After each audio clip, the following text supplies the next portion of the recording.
all the tags, and it was like 2:01. Hi guys. It's that time. I hope you're all excited. I'm excited. I'm struggling to be excited, to be exact. Actually, I told Joseph, I was like, we took a nap.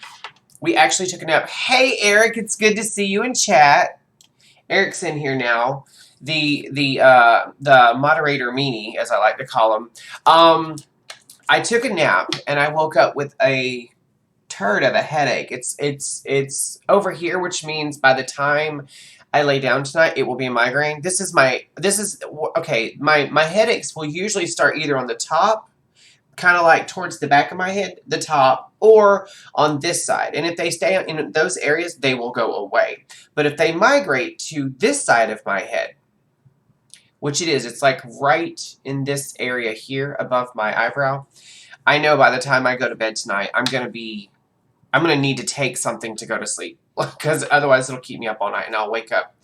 I say wake up. I'll get up ill. Luckily, I'm off tomorrow, so it's not ideal. Having this happening right now in stream is not ideal, but it's better than on a Friday where I have to be up at 3 a.m. Saturday to do my job. You know what I'm saying? So I'm not going to look a gift horse in the mouth. I mean, technically, I don't consider this a gift. Let's keep it real. It's not a gift. But I'm trying to find the positive in the situation. Also, you guys should be pretty proud of me because I didn't look like this when I first woke up. I flossed and brushed, I washed my face, and I did my hair for you guys. And I changed my shirt. Now, I actually only have one ESO shirt, and that's going to have to change. A lot of my shirts that I theme to the episodes is going to have to change a little bit because if we're going to be doing week-long playthroughs from now on, and I only have one or two shirts, ESO, I only have one shirt, so we're back to normal t-shirts. And so today's sponsor of this video is This Just In, You're an Idiot. That's not towards y'all, that's towards me. Just so you know, just so we're clear, that's towards me. Eric, you're not saying anything. I know I tend to run my mouth a lot, and you're used to that. But the people on the interwebs are not, so you're going to have to back and forth with me a little bit. Also, I bit my lip a little bit while I was brushing my teeth. I don't know how. But we're drinking lemonade. And it's burning my lip. I have a headache, lightheaded, and a bit dizzy. Oh no, it's from tidying up. You've been tidying up. That's an episode of Keeping Up Appearances. And Onflo's wife, Daisy, is notorious for not having a clean house. It's gross looking almost. And they're like, you could do with a bit of tidying up. And she's like, I'm a bit dizzy. I'm under the doctor's care. We think it's from tidying up.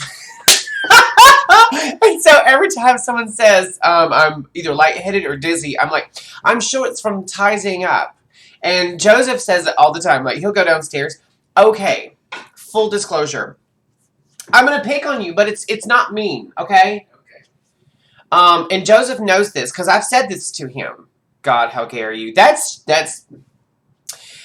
accurate. So, I pick on Joseph because I'll be like, hey, it's your day off. I hope you're enjoying your day off. And he's like, yeah, I got the kitchen done. I'm like, okay, he's not pushing himself. And then I'll come home for either lunch, which is rare. I don't usually come home for lunch. Normally, when I come home, and I'm going to shrink this down so I can get in the game and start talking to you guys in game. But normally, I'll come home and he's done the kitchen, most of the kitchen. He'll get all the dishes unloaded and reloaded in the dishwasher, and he'll wipe about half the kitchen down, and then he'll be in there watching TV. Dishwasher's not running. The rest of the kitchen's not wiped down. And I'm like, what are you doing?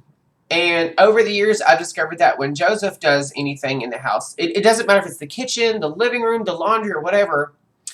He'll do a couple of minutes of activity, and then he'll have to go. Now, to be fair, full disclosure, Joseph was born with a very serious heart defect. And it's not completely resolved, but it's gotten a little bit better over time. But they didn't expect him to make it through his teens, and he's 1,400 years old now. Yeah, so yeah, he just said yeah about. So that's a gift. And let me turn my I don't have any game sound? Oh, yes, I do. It was just not playing any music because I was tabbed out. Anyway, and what's crazy is, like, he takes all these little breaks in between. Like, he'll work for a couple minutes, then take an hour off. So, literally from sunup to sundown, he'll be constantly going, doing one thing after another. Whereas myself, if I have the day off, and you guys have seen me in Discord, or Eric will even tell you, like, I'm always like, it'll be like 7 o'clock in the morning, and I've already unloaded, reloaded the dishwasher, wiped everything down, I've took out the garbage, I straightened up the living room, I've got the laundry running, I've gone upstairs and I've grabbed all the towels and swapped them out in the shower. Like, I'll do like 84,000 things in about an hour's time because I want to get it all done as fast as I can so I have the rest of the day to just play. Okay, so speaking of playing, let's play. So, on our last playthrough,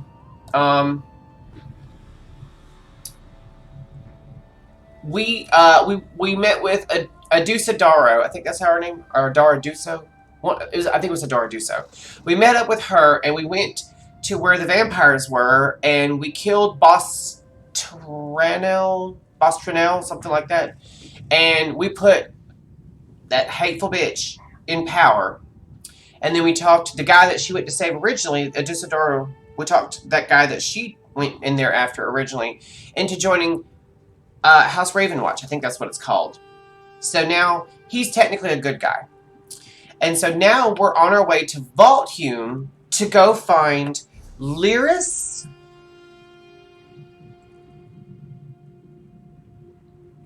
Wait, Red Eagle song. No. We're not going to find Lyris. We're going to go find out what happened with the lady that originally sent us out here to find Arana. Her name is Lady Belaine. She's working for the good guys in Markarth, but she's actually a vampire and a spy, which I called it on yesterday's stream. You guys, I called it. I was like, this heifer here, she's a spy. I called it as soon as I took one look at her and the way she talked. Because she just talks like such an evil person. She's just got that. She's got that way of talking that you take one, you just listen to her say a few things and you're like, oh, this bitch. She's bad news. And so we're in here in Vaulthume now, and we have to witness our conversation between her and the Grey Host. And also, I need to check my active effects. I need to eat something. Okay, we're going to eat something real quick and buff up. I guess we're going to eat a crusty sweet roll. Wait, what's this? I need something to increase my health, but we'll go with crusty sweet roll. Magicka. Stamina. Wait, was that health recovery? Magicka. Oh, honey. Oh, that's a recipe. We'll take it. Book it. Oh, here we go. Here we go. Max health. White-run cheese-baked trout. That actually sounds really good. There is, if I'm not mistaken, I don't know if it's an Elder Scrolls cookbook, but I know there's a Skyrim cookbook, and I thought about maybe one night, if I get the cookbook, doing an actual episode where I cook some of the food. My back's itching because I'm on my heating pad. I thought about cooking some of the food and letting you guys know how it turns out. If that's something that you guys might be interested in. If not, we won't do it. No biggie. Ooh, I forgot to cast correctly.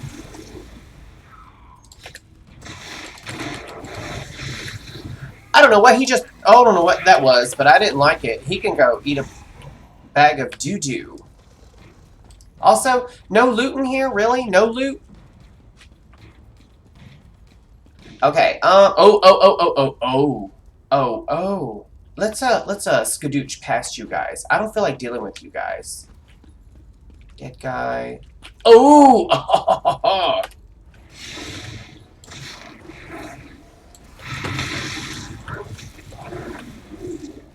Yeah, you can just keep going with that crap. Wait, I don't think it continues that way. I think I have to keep going this way. There. I'm having some difficulty. I'm not wearing my glasses because my head hurts so bad. But I'm going to have to wear them because I'm having an issue with depth perception. Like, I have nearsighted, extreme nearsightedness, and astigmatism. And as I've gotten older, my sense of depth perception has gotten worse. I need new glasses. I really, really need new glasses. And I've been putting it off and putting... Oh. Pentarch Hotring. Pentarch, you about to die. You about to eat it.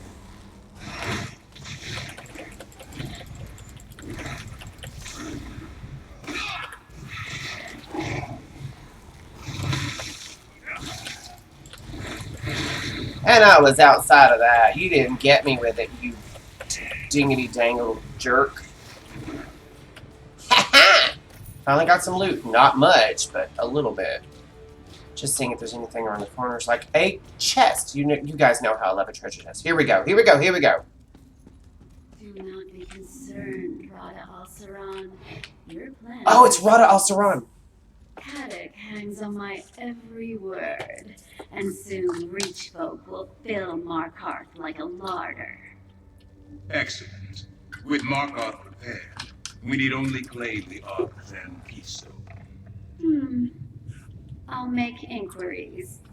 Just remember our arrangement. Like you, I hate to be disappointed. You there, in the shadows. Ah. You can't hide from the Ashen Lord. Follow me, if you dare. Oh, are we about to... Oh, I have to talk to him. Okay. So he's up here? This is gonna end up in a fight. You guys know it's gonna end up in a fight. There he is. You actually followed. There's fire in your veins. I'll give you that. Oh, yeah, I can't fight him. You may speak to me. You. Look at him! Caused me no small amount of irritation and solitude. You thought yourself so clever, so stealthy, spying on me from the shadows. But the darkness answers to me. Why have you come to this forsaken barrow? I love mounting along with it. I love that. I love like watching lip dubs and dub smashes. Those are so fun. Why have you brought the Great Host to the Reach? You stand before Rada Al-Saran and seek to understand his purpose. Better a torchbug try to comprehend the secrets of alchemy, or a mud crab the intricacies of necromancy. These events began millennia before your birth. They concern you not at all. We're going to stop you. Who is this we you speak of? Certainly not the Reach folk. Maybe. No. There is someone else. I see them, lurking in your thoughts. An ally. Oh, I hope that we're not about to lose Fenorian to this They're dude. desperate to forestall the coming night. Tell me, who is this person? I don't have to tell you anything. And I don't have to resist the urge to rip out your throat and gorge on your blood. But we are civilized Good point. beings, exchanging pleasantries in this humble setting. Perhaps we can come to some sort of arrangement. A tip for a tap, as it were. Alright, what kind of arrangement are you talking about? I propose a simple arrangement. A truth for a truth. Ask a question. I will answer honestly, then I will ask a question in turn. No. A fair compromise, don't you agree? I don't, and I'll tell you why. Vampires are notorious for being able to read your emotions, even your thoughts, in such a way. They may not be able to read your entire mind, but they can glean enough to lead you into saying something that you don't want to say. They also are master manipulators. And this may sound like a fair deal. There's no such thing as a fair deal when it comes to one of the oldest vampires on I was about to say Earth, Tamriel. That being said, I love his name. I'll tell you why.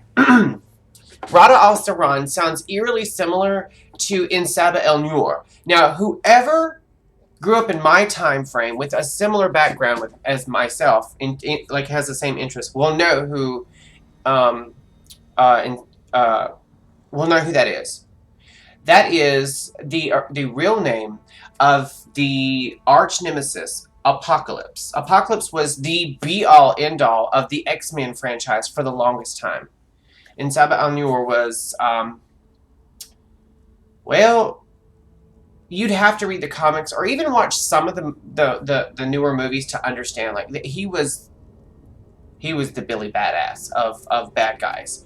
It also makes me think of like Ra's al Ghul from Batman. I love a name that has like that's when you hear it, it immediately takes you to like that's the ultimate bad guy, and I believe that's the same kind of sentiment that they're trying to bring out in people who are playing this game, because a lot of the people who play ESO are around my age, and so we all have that same kind of like comic or entertainment background, in the sense that we grew up with it, you know, in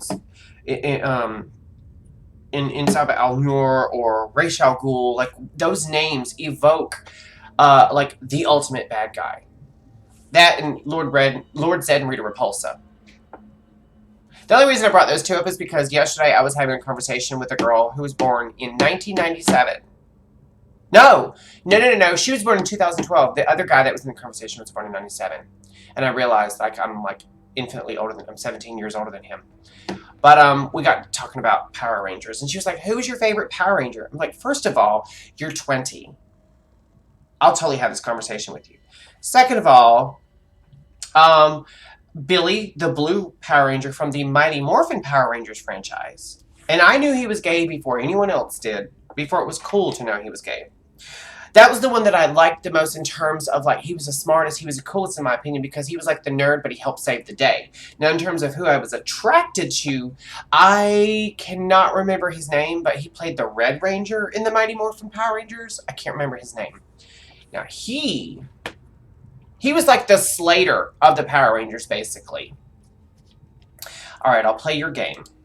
Excellent. Then by all means, ask your first question. Why do you want to conquer the Reach? I have no interest in conquering the Reach. I came here to make use of something very old, very powerful. The Reach has the misfortune to be located directly above it. Many of these mortals will die, not because I want them to, but because they must. I'm trying to remember. I'm trying to figure out, because I know I can hear someone talk before I see their face, and I can usually identify the actor. His voice sounds very, very, very familiar. Killing people just to use something is insane. I don't know. If I had to kill a bunch of people just to use a blender, no, I'm just playing. Not when your purpose is worthy. I do what I do for love. My turn. Your ally. Are they a high elf? See, I want to lie to him, but I'm playing a good boy.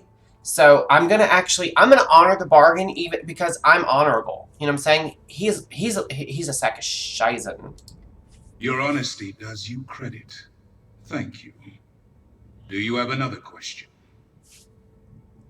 What is Lady Belaine's role in this? Lady Belaine is an ally of convenience. Her interests and my design are selfish and predictably narrow. Do you seek to supplant her in Cadoc's court? I recommend against that, for it will not go well for you. I don't take kindly to threats. A threat implies only the possibility of punishment. I do not threaten. Belaine has Cadoc's ear. If he takes your side, she kills him and chaos descends on Markarth. If he stands by Belaine, you will be executed. Neither outcome benefits you. If I fall, others will stop you. Others? Who? Reach folk? The witch Arana? Your mysterious ally? I am unconcerned. Now, for my question. This ally that hides behind your eyes, does he seek to protect the world by going against his own kind? I hate this. He already knows. This is the thing. Like, I hate this. I hate being honest with this fool. Of course he does. Thank you for your honesty.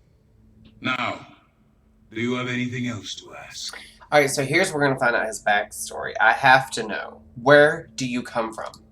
That is a complicated question. A being as old as I can claim many origins. I love his This gloves. flesh was born on the distant isles of Yokuda. This spirit was forged on the bloody shores of Hammerfell. This purpose, it grew from love and necessity.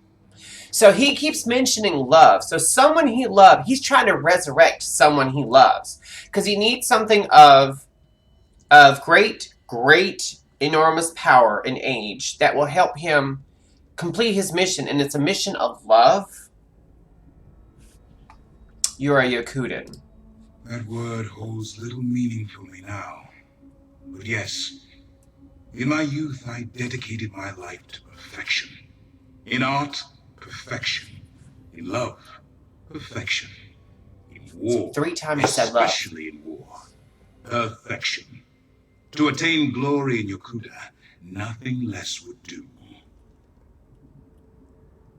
Perfection is impossible to attain. Is it? Beyond the Sea of Pearls, pure Yes! sword masters were as His common whole as grains of outfit is sand. just Even chef's the kiss. grandest But those victories of those commonplace. golden tipped In a land of claws to his heroes, gloves, how that's can the anyone that is the claim to be pièce de such? résistance of the whole outfit. I love it. I love a deadly accent to an outfit. I love that. Love it so much. Someone who is perfect can. Precisely. After the conquest of Hammerfell, I wandered in search of new challenges. I found only one. Lecky, daughter to Rutka and master of the sword. We fought for 3 grueling days, without pause for rest or nourishment. That's right, Eric. I forgot our job here is to toot or boot or shoot the looks of the main stage in the Elder Scrolls Online. I forgot about that, but we are going to continue that. Yes, yes, I love the red. The only thing I don't like is the little silk scarfy thing that he's got tied. I feel like it would look better with something different there, but the rest of the outfit is phenomenal. I wish I could zoom in. But I didn't win. I didn't lose either. I could not accept a draw, however. The cold reality of my imperfection. That resentment drove me to Moloch Ball. Did Moloch make him a vampire? Patient wisdom of a friend to break perfection's hold on me. Now, your turn. All right, ask your question. Your ally, are they a vampire? I already said that. Interesting. A picture begins to emerge. Do you have anything else to ask? I have nothing more to say to you. As you wish. Know that this level of cordiality will not be repeated. And this is not a threat. If you continue to meddle in my affairs, I will take far more than your life. On that, you have my word. I don't know if it picked up on the microphone, but my... 1 second, Eric. My neighbor literally just slammed into the wall. The hell? I didn't even know anyone was home. The Raja or the Raven? I am always the Raja. Well, I don't know. Sometimes I could be the Raven, but today I feel like I'm the Raja. Raja Plaja Ding Dong. Just saying. All right, bye. Okay, bye. Can I shoot at him now? I cannot. Okay, so where am I going? Oh, God, that player scared the hell out of me. Oh, don't do that. They're using one of those winged twilights. Oh, it's a sorcerer just like me. I don't like the outfit at all. She must be one of those weebs that people claim to be. I'm not sure what a weeb is, actually. I think it's like someone who's like, if I'm not mistaken. Yeah, I will agree. Raja is nicer. Now, she has her moments. She has her moments where even Raven's like, golly. But Raven is a little bit more judgier and a little more aggressive. Raja's a little bit more laid back in that regard. Okay, so I guess we go through this whole... Ooh! We'll grab that torch button. Alright, let's do this.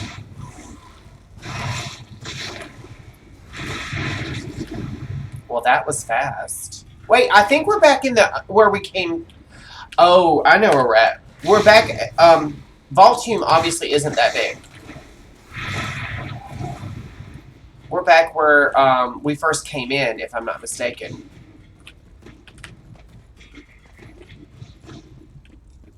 Yeah, yeah. I didn't get hardly any.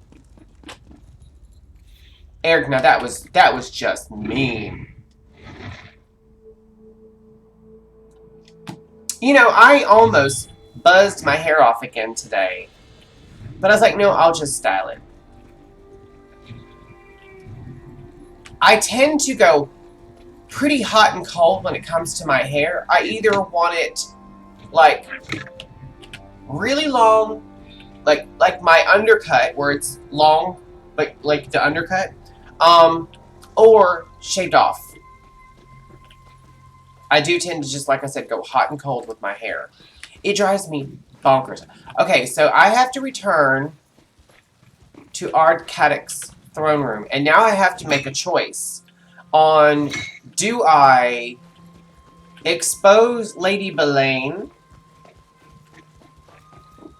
or do I let her stay in her situation? I would rather, oh God, rather be called Grandma or Daddy. Both of those, in my opinion, are equally awful. I'm really close to a delve. Where am I at? Gloomreach. I haven't discovered Gloomreach. Should we do Gloomreach before we go back to the city? What do we got in our bag? Because I don't want my bag to be... It's 65 of 94. I don't think we need to. I'll tell you what we'll do. We'll discover it real quick. And then we'll, skippity hip hop back over to, Markarth.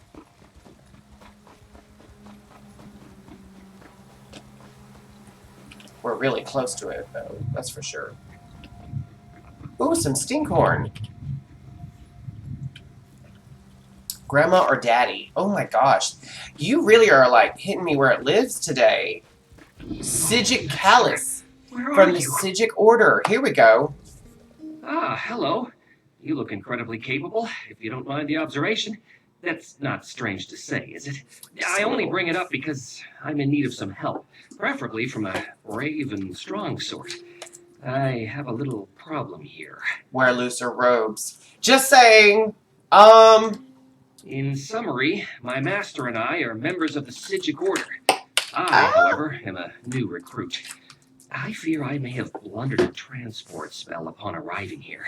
Master Pithis assured me he'd take care of it, but I still have concerns. What kind of concerns? When I was inside the cave, I noticed something unusual. The plants, they emit some kind of strange energy.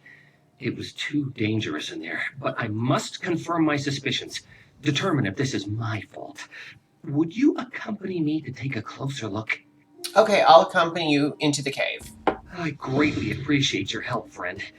I'm not much of a fighter myself, if you couldn't already tell at a glance. Master Pithis is much better equipped than I, which actually has me more concerned, since I haven't heard from him in some time. What's happening to the plants? Well, they started glowing.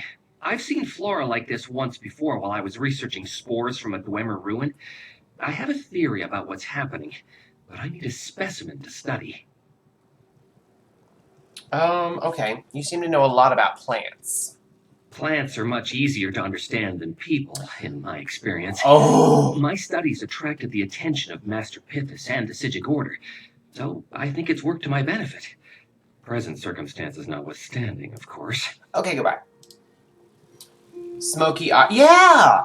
That's a very common theme in this game for pretty much every character. Sometimes the more masculine characters have better makeup than the female ones. Isn't that nuts? Okay, there is a way station right over here, so we're going to learn that. So that way when we come back to do the delve, we'll be right around the corner from it. I'm happy about that. Okay. No, not masculine at all. I've thought about maybe doing a stream of this game like in like Nordic paint, like face paint, not the smoky eye, but like we've seen some of the tattoos and effects and stuff. I thought about doing that. Lost Valley Way Shrine. Okay, now we're gonna go back to the city.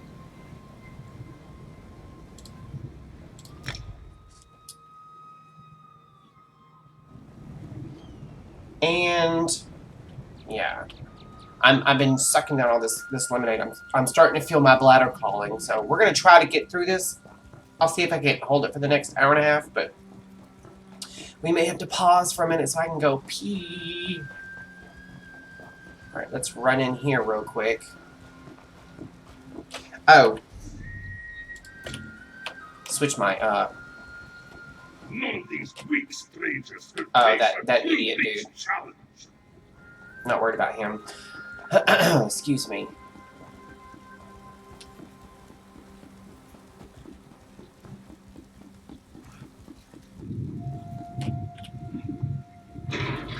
All right. By the way, I hope you're having a good day today, Eric. I know your head's hurting and stuff, which I'm sorry about, but I hope you're having a good day.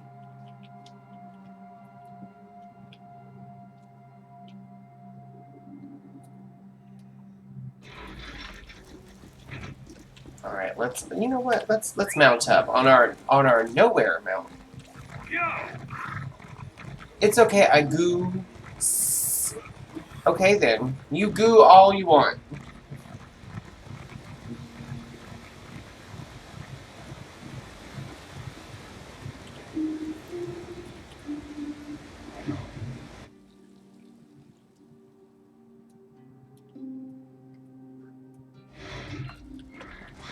Alright, let's do this. Who are you? Korbor. No commentary at all. I'm wondering, wait. Welcome back, my friend. Tell me what you learned. Okay. Your arrival is fortuitous, as I have only just returned myself. Were you able to make contact with the rebels? Did you meet with Arana? Yes. Also learned that Lady Belaine is a vampire, and she's in league with the Grey Host. I'm having a hard time with the shoulder pieces, and I think it's just a common thing I just don't like. It's a common theme I don't run with very much. It's very hard for me to see someone wearing shoulder pieces and be like, oh, those are pretty shoulder pieces. Because, for one thing, they don't seem to be resting fully on his shoulders. It's almost like they've literally just been laid up there, and if he moves, they'll just fall off. I also don't like the part that's sticking up. If it was just flat across, I wouldn't hate them as much. Just saying. I sensed some deception, but her illusion is powerful. How else did she hide her nature from me? As for Arana, yeah, do you he gets a think you boot. can convince her and her rebels to join our cause? Perhaps. She sent me to spy on Belaine, and I wound up talking to the Grey Host leader, Rada al-Saran. You spoke to Rada? Did he? No matter. If Rada al-Saran is here, our time grows short. Talk to Kadak. If he deems what you tell him worthy, maybe he'll finally be willing to work with me, and we can figure out how to deal with the Grey Host. Alright, I'll talk to Ard Kadak. It was only a matter of time before Rada and I crossed paths again. I just didn't think it would be this soon. Alright, tell me more about Rada al-Saran. Rada al-Saran and I, we have a complicated history.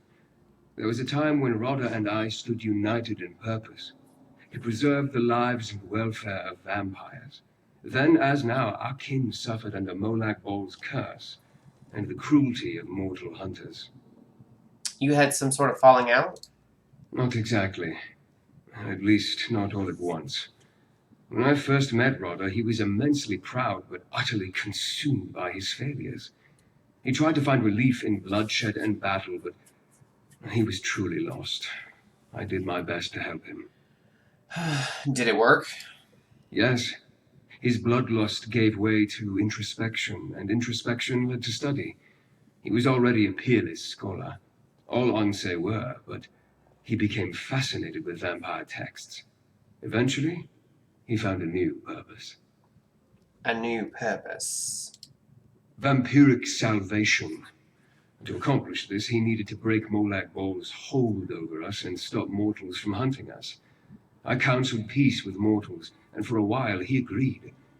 But things changed, and I left the Grey Host. I thought he died with them. You were part of the Grey Host? I was. And even now, centuries later, I still carry that shame. The Raven Watch is more than a noble house and a fellowship of good vampires. It's an atonement. For things I failed to do, friends I failed to save. From mortals and from themselves. I thought, here we go, this is an instance where, and I mentioned this yesterday, this is an instance where I thought things were going a certain way, and then I was like, oh my god, I got blindsided. When I was talking to Rada Al-Saran a minute ago, I thought we were talking about Fenorian, when we were really talking about this guy, who I've actually done quests for. He never entered my mind. I'm taking off my socks because my heating pad is starting to make me get a little warm, and literally my toes are like starting to feel a little sweaty. Alright. So, let's go talk to Ard. Now, I don't see Lady Belaine anywhere. Do you guys? I don't see her anywhere. Let's, I don't know why I pointed the mouse up. Like, she's sitting up on the ceiling like a spider. Who is this? That's Ewan Ruff. That's a player.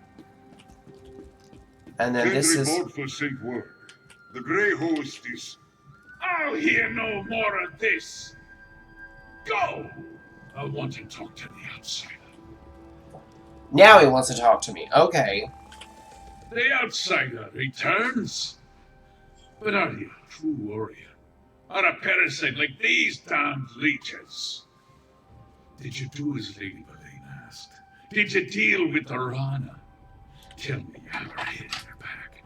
I've got a pike on the walls waiting to be decorated. I found Arana, but I learned something else. Lady Belaine is working with the Grey Host. That's not what you are asked to look into. Still, it confirms my own suspicions about my own He's keeping his witch. voice down. Don't look so surprised. I'm not half as stupid as people think, Rover. Rover. Like Red Rover? Yeah, actually, Ard's shoulder pieces are done right, in my opinion. His tattoos, his headpiece are all really good. The beard even works. I'm just not a fan. Well, I don't hate the look. I think the only thing that's bothering me is the fact that he still has his weapon on his back, and he's like, maybe that's why he's leaning forward on the seat. And I also like how he's playing a part. Basically, now to be fair, I read a lot of like high fantasy with like intrigue and mysteries and stuff, and I watch a lot of stuff of the same vein. So basically, what they're doing with this right now is telling us that he was like, that's not what I asked you to look into, but he's keeping his voice down. Then he tells you, I was already onto that, but thanks for confirming my suspicions. And then, of course, he says, don't be so surprised. I'm not as dumb as people think I am. So he's playing a part. Those are the best ones. The ones that are playing, that are like in it to win it. Those are the ones that are scheming. Those are the ones that are wheeling and dealing. I don't think he's going to die. I think he's going to live. If you suspected she was working with the Grey Host, why did you allow her to remain in your court? Here's where the rub is. Allow? I can count on 3 fingers the number of people I allow in under Stone Keep. The rest, they come and go as they please. Let me tell you about the Ember Dance. It's a ceremony we perform here in the Reach. Have you ever heard of it? No. We grab a handful of hot coals and dance on a bit of straw. These coals burn, Rover, right to the bone. Oh. But if you drop even one, the straw lights and the flames take all of you to Mulligan. Oh. Do you see? Oh. Elaine's a hot coal. He's a smart one. so I grip her tight. He's a smart one. You know what? Instead of grandma or daddy, you can call me Uncle Boomer, because that's what all my nieces and nephews call me. That's what you can call me. Now, he gets a toot. He gets a very shy toot. Like, not a, toot, but it's okay. It's okay. The headpiece and the shoulders are the best part of the outfit. I would say for the chest piece, those little 3 pieces of leather are a good piece of accent as well. Maybe if we saw him standing up and it wasn't all like, he might look better, but it's a toot. It's a toot. I'll give you that. I'm going to sharpen my sword. And wait. If you and the noble plan to fight the Grey Host, I won't stop you. But remember, Markarth is more than dwarven stones and high walls. It's strength. Make Orana understand that. That's how you can help. I'll consider that. Now, have I done enough that you'll agree to talk to Count Verandis? Still begging! I should have the tongue ripped from your head and... damn it, Rover. A favor for a favor. That's the right way. All right, tell the noble. Our Carrick will see him whenever he's ready. I'll let him know. You think I'm foolish to keep Lady Boleyn close, don't you? It takes a bit of foolishness to rule this place, don't you know? You tell this high elf of yours. I'll see him if he wants. Why are you and Orana at odds? There's a story there. Because I'm the Ard of Markarth, and she refuses to heed my commands. Look, every Reach warrior who dies fighting Orana's private war against the Grey Host makes all of us weaker. We Oh. need her strength now more than ever. So the only real problem he has with her is the fact that she won't bend the knee. He's fine fighting the Grey Host, which is really her battle. He's fine helping as long as she bends the knee. That's what it's about. His pride. Markarth's the safest place right now. No matter how well Orana and her rebels know the hills, the vampires and the werewolves sniff them out. If she keeps getting my best fighters killed, I swear I'll hang her from the city walls by her own guts.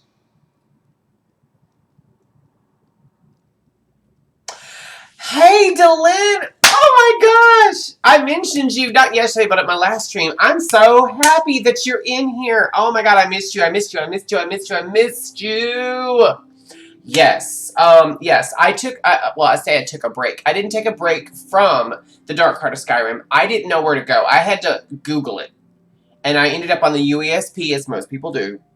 And then I figured, I have to go to Markarth. So I'm doing these, finally. But we're actually close to finishing up the Dark Heart of Skyrim, because once I finish Markarth, I think there's like 1 or 2 quests, and that's it. That's it. Why don't you think the Grey Host will attack Markarth? We made a deal. We gather in the city and leave them free to find whatever bit of dwarven nonsense brought them to the Reach in the first place. Of course, Lady Boleyn brokered that peace, so now I suppose our bargain is... The Deadlands? You know what? I'm thinking about, after I finish the Dark Heart of Skyrim, doing Blackwood. I think that's what it's called, or is it Black Marsh? I think it's Blackwood. And that is a lot of Deadlands content. And I've done a good bit of it on my personal character. Yeah, Blackwood. It's so good. The writing is so good. And there's something that happens that I was like, I mean, it just blew my mind. And not in a good way, but in a sad way. Alright, then help us fight them. The city walls are still our strongest play, Rover. Like headstones, they mark the thousands of enemies who died, trying to breach Markarth's defenses. We'll bide our time and wait for the Grey Host to show their true intentions. Then I'll act. How did you become the Despo of Markarth? That's a title given to me by outsiders. I use it to frighten the neighbors and keep away the riffraff. I'm the Ard of Markarth. Leovic, the last Longhouse Emperor, was my cousin. Oh, okay, his I cousin. inherited the throne by blood. Had to keep it by blood, too. I enjoyed some Blackwood. It's really good. Now, I can honestly say this. I have not played any content in ESO that I haven't liked. There's been some where it's been kind of like, well, it's okay. And then there have been some other parts of content that I'm like, oh my god, this is so good. I can't think of more than like one or two spots in like World of Warcraft. Honestly, here's the thing.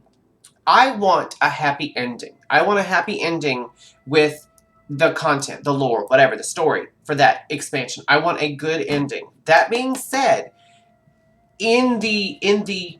exactly, don't we all? In the run of it, I don't mind some scary moments where I'm like, I don't know what's going to happen next. Or some really sad moments like, that hurts my heart. There have been moments where I've played games. Now, I will say Bethesda did really good. I'm about to spoil something, but one of the moments in Fallout 4, in my opinion, it's the saddest moment. It's the saddest moment. But it was so awful, and it came so out of left field. Like, I didn't expect it to happen at all. Like, I had no clue. No clue. It just, bam, it happened so hard and so fast that I literally, and I was so upset. Like, it literally, like, my heart started pounding. And I had to turn off the game, put the controller down, and then I didn't play the game again for 3 months. And I talked about it constantly at work.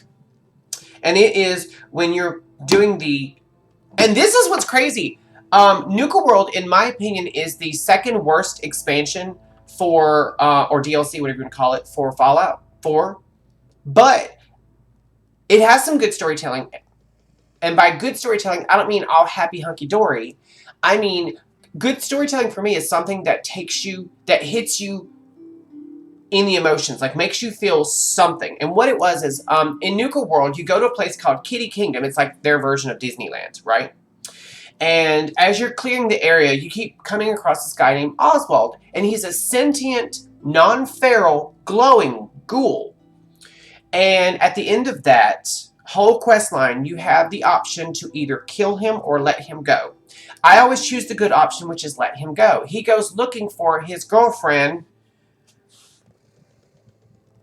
I think her name's Rebecca. Or no, Rachel. That's what it was. It was Rachel. She left Kitty Kingdom in search for a cure for being a ghoul. Or if she couldn't find a cure for ghoulism, then she was trying to find a cure so ghouls wouldn't go feral. And she leaves. She goes searching for the cure. It's been a while, so he's like, I'm going to go after Rachel and find her. And together, we're going to find this cure. And then he poofs out of... He's also the only ghoul who is only glowing and non-feral, but is also capable of casting magic. There's magic in Fallout 4. Anyway,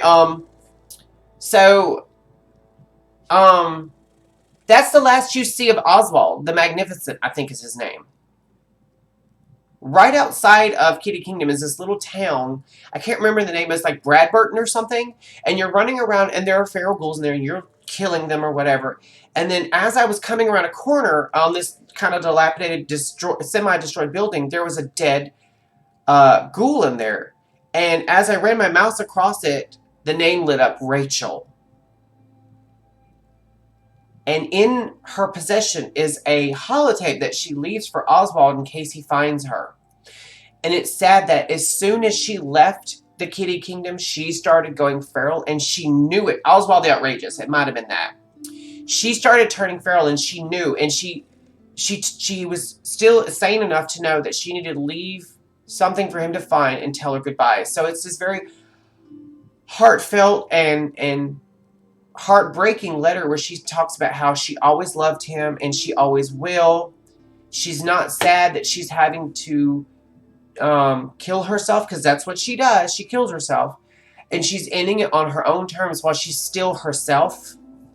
and the way I'm just paraphrasing it, but you'd have to go through the whole Kitty Kingdom storyline and talk to Oswald, and then when you find her body, you weren't expecting it. You were thinking that them two were going to have their happy ending, or it was going to show up later, like she was going to have found a cure for either feral ghouls or just ghoulism entirely. And then you just find her body a mile down the road. It hurt me so much, and I was so not just mad, but I wanted to cry. And I turned off the game, and I didn't play it for 3 months straight. And I never played that character again. I deleted that character because I was like, I don't even want to finish this on this character. And I think that's the only time I've actually played the Nuka World DLC because of that.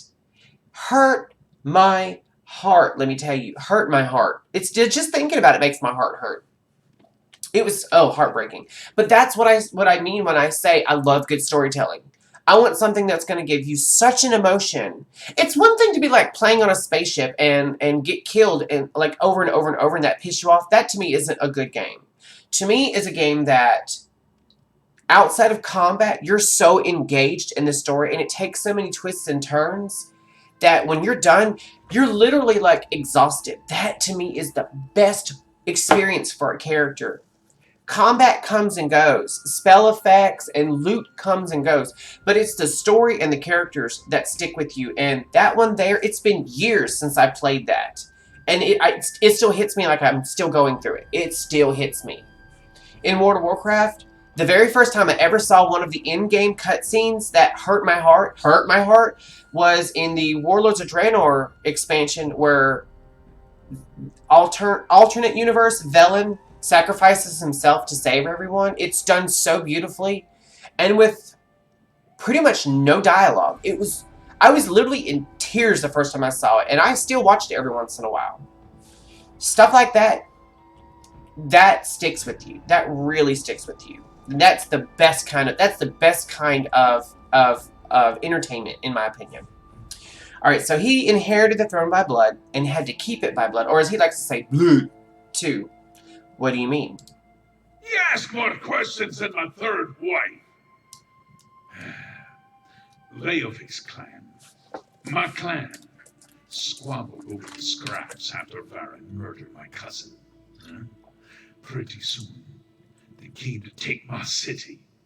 So I bound their ankles and tossed them all to the rocks, head first. You murdered he killed everyone in his family? Who does it better than Fallout or ESO? Oh, see, that's the... as much as I love that question, I hate that question.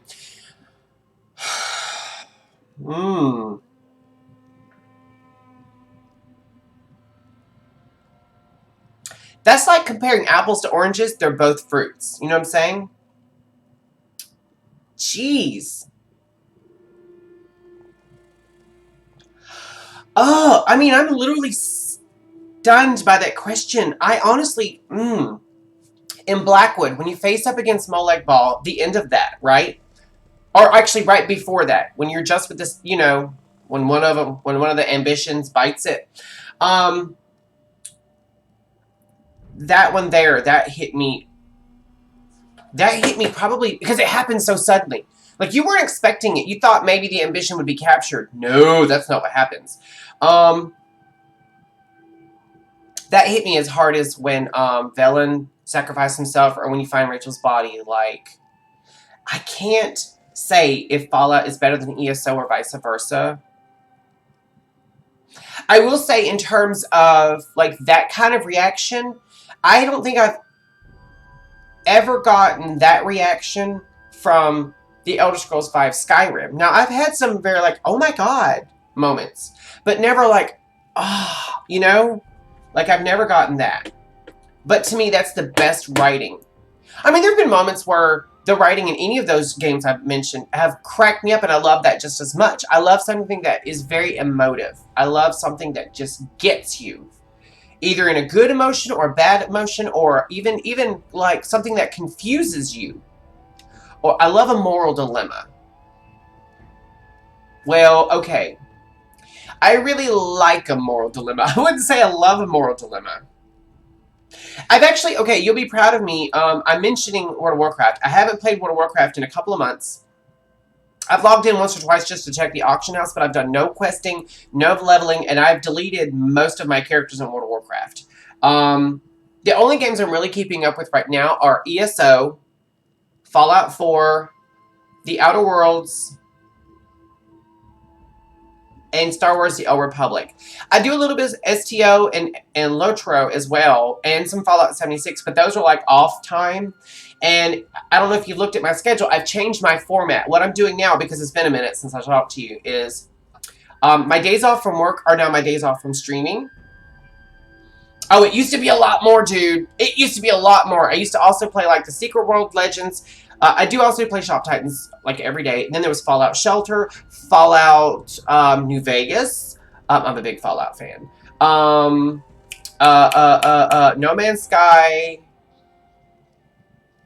My Time at Portia. Paco.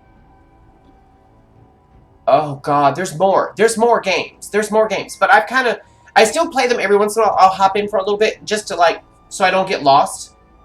Yeah, I do play a little bit of Fallout New Vegas. Well, I haven't in a minute because the last time we tried to play with almost no mods, just a couple stability mods, it broke the game. So, yeah, there's that. And there's supposed to be a rumored Fallout New Vegas remaster and a New Vegas 2 in the works. We'll see. If they remastered it in Fallout 4's engine, it would be a lot more stable.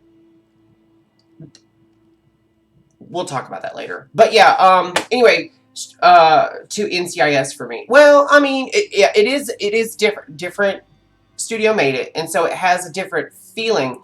But I've played a little bit of it, so I do understand the appeal of why it's probably the most popular. Excuse me. But yeah, my new format is Monday, Tuesday, Wednesday, Friday, Saturday. That's the days I stream. And from now on, instead of doing a different game every day, I'm doing one game a week. Like this whole week is ESO, so you'll love that. Next week, we'll do either The Outer Worlds or Fallout. And then the next week, we'll do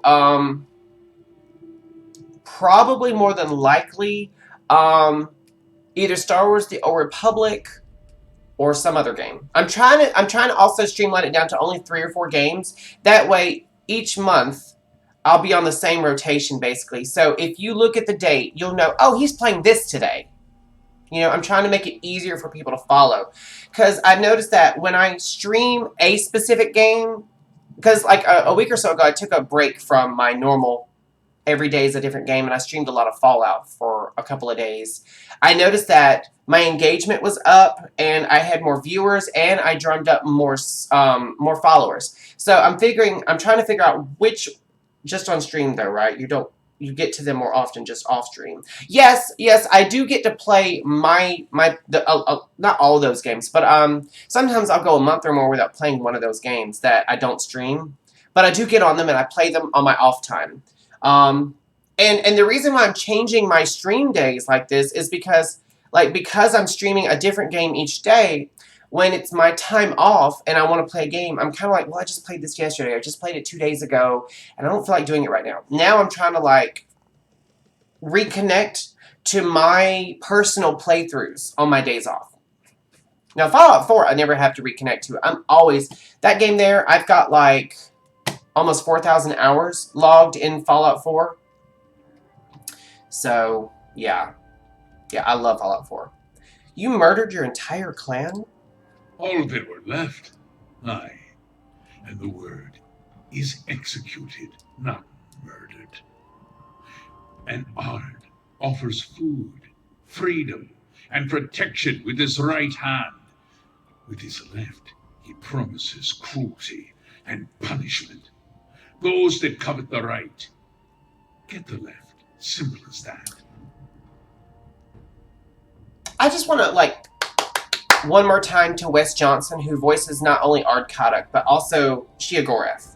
He's such a versatile actor. This is a completely different character in the same universe. I love this guy. He's such a good actor, voice actor, character actor. He's really good about getting into the character and really emoting that.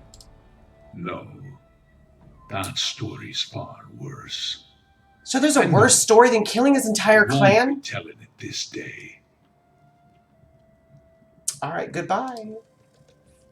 Alright, so let's talk to Verandas, tell him that he can go talk to Ard, and then we'll Belaine, go do whatever I've he been wants us to watching, do. but Lady Belaine hasn't returned to Undisturbed Keep yet. Mm. I wonder how the Ard plans to deal with her. Speaking of Ard Kadok, will he meet with me now? Will he help us stop Rada al-Saron and the Grey Host? Ard will meet with you, but he wants to keep Belaine close. I like that name, Belaine. Well, that's some progress, at least, and farther than I was able to get on my own. Thank you. I'll talk to Kadok, then I'd like to make contact with Rada. We'll need the rebels' help and more if we're going to defeat the Grey Host. Well, I like Verandas, don't get me wrong. And Eric, you've been really quiet, so you need to chime in too. I like Verandas's voice actor as well. I like all the voice actors. I also love that they've tapped Patty Mattson to play a lot of characters in ESO now that she's kind of been shelved on WoW for a while. I love Patty Mattson. Her voice is so iconic. And I want to say Laura Bailey also does some voice work in ESO as well. Which, again, that kind of stuns me because I was under the impression that Blizzard is really big about putting exclusivity and non-competitive clauses in their contracts for all their employees. Not just voice actors, but all their employees. In fact, Blizzard, when they hire devs and stuff, they put in a, oh, awesome. They put in a non-compete clause that extends past the duration of your employment. So when even like people in the higher up, like the guy who's making Palia, he was like one of the founders of Blizzard and World of Warcraft and Warcraft universe in general with Chris Metzen. I'm trying to remember his name. I can't remember his name, but he had a non-compete clause where even after he left working for Blizzard, he had to wait X amount of years before he could even become involved with another project that would be considered competition against World of Warcraft. Like, a lot of companies are doing that now, but Blizzard kind of pioneered that back in the day because that company's been around like as long as Bethesda, basically. So, Ring of the Night Hunter, health recovery and stamina. We got to enchant some of the gear. 1 skill point. Your investigations uncovered that Ard Kadok's advisor, Lady That was a Belaine, good bit of was working XP. with the Grey Host, and that she's a vampire. To hide that from me takes great power. Tell me exactly what you heard during Rada al-Saron's conversation with her. I guess I need to do one of the quest lines for companions. Now, here's a question for you, Dylan, because I'm sure you have your companions. I don't have any. I've never done any of the quests for it. Can you, like, tailor your companions, or do they just come with, like, certain abilities and certain gear? Or can you, like, swap their gear out and their, like, can you make them tanky or DPS-y or healy? Lady Belaine mentioned her influence over the Ard, and Ard should be capital letter. I'm just saying Ard, the A should be capitalized, and that Markarth would soon be full of reach folk. With your warning, Ard Kadok can decide what to do with Lady Belaine's advice in the future. As to why they care that reach folk gather within the city, I'll need to think about that. Did you hear anything else of significance during their exchange? I just figured it out. I know. Okay, I think I just figured it out. I think I just figured it out. I bet you Belaine brokered the peace between Markarth and the Grey Host, right? She was like, as long as y'all leave us alone to look for our Dwemer ruins, we won't mess with anybody in your walls. And he was like, done, fierce. Here's the thing. They want them to make, they want the Ard to make peace with Arana and get all her people in the walls too, because they're trying to do a second Solitude. I bet you they're going to find something underneath, like our Rada al-Saron was saying. They'll find something under the ground, and they'll probably try to use everyone concentrated in one spot to summon another hairstorm to wake up whatever it is down there. I bet you it's his lover, Lecky. I bet you. Rada al-Saron says he needs something called the Arcathan Keystone. That's a hard word to say. He sent Belaine to find it.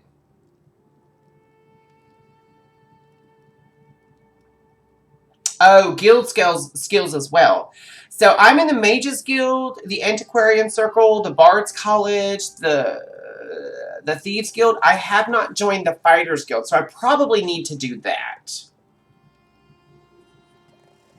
And I like the idea of being able to... Now, I'm not saying, like, if they're wearing a piece of gear. Now, here's my question.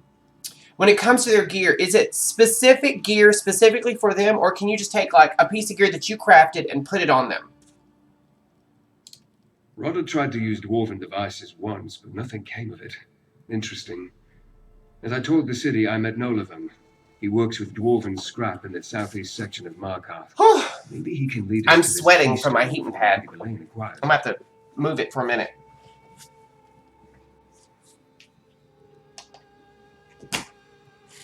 Alright, I'll find Nolavan and ask him about the keystone.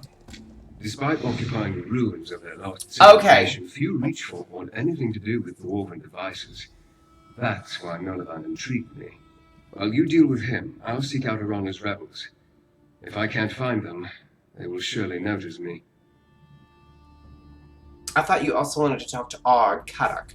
Okay, I'm semi-injured. It's an old injury that flares up. It's been flaring for almost a month straight. I have a muscle that I ripped in my back about a year or so ago, and like clockwork, about every two and a half months, it would flare up and swell up to about the size of a fist. Well, it's been pretty much swollen for a month, and I use the heat. I alternate between heat and ice packing to deal with it. And it doesn't hurt constantly, and it doesn't hurt a lot. Like, I've had worse pain. Of course, that was broken bones. Not cold. In fact, I'm hot now because I'm wearing my gray sweats, and I had to take off my socks, which they're not really socks. They're like Christmas booties. Yeah, I wear these all the time. These are my snowman booties because they have like the little rubber grippies, and they have this lovely little fringe because gay. But yeah, I got kind of hot just now being on that heating pad. I've been on it for about a little over an hour, so we're good with that now. My back is kind of fine right now. And so I shall. Briefly, Kadak has a city full of Reachfolk to deal with, so I don't want to unduly distract him. Then I need to locate Arana. If we can get the rebels to work with us against the Grey Host, we'll have more than a fighting chance. Okay. Okay, bye! Alright, let's go to the scrap house. Before we go to the scrap house, though, we are going to go to... I don't know what just happened with my cord. It snatched my mouse. I'm having an issue. I think I need to get a piece of tape and tape my mouse cord up with some extra because it's so heavy it starts to fall off the desk and then it causes my mouse to just drift, which I'm doing it right now. But if I let it go after a minute or two, it'll start pulling the cord and then it'll cause me to have drift.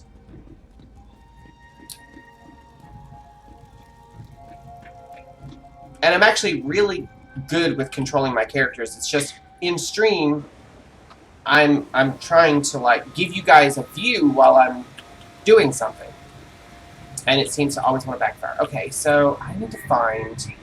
There's a way shrine here. All right, let's go find that way shrine. It's got to be up there, doesn't it? All right, let's find the way shrine. There's also a quest. Oh, I worry about that. Oh, is that the way shrine? Oh, it's not housed in like a typical way shrine. I like that, though. Alright, so are these the crafting tables? They are not. Wait, what was that? Oh, just a jewelry box.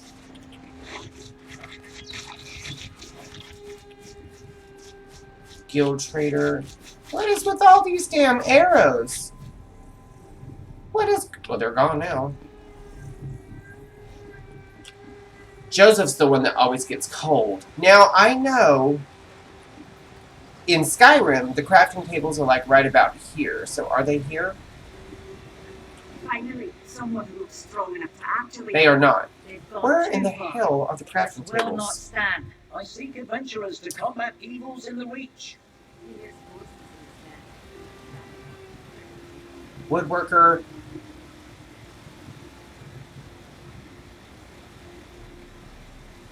That's... I guess a door. Oh, okay.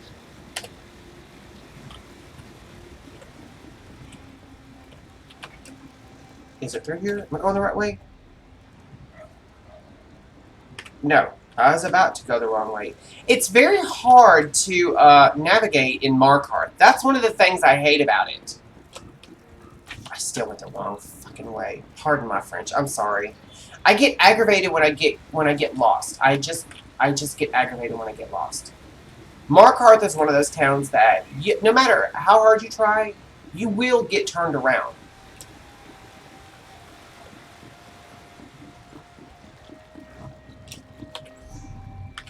What the freak? Wait, that's the... Wait. I'm trying to get here. No, I'm trying to get here. Alright. Can you go? My W key's sticking, ladies and gentlemen, and I don't like it.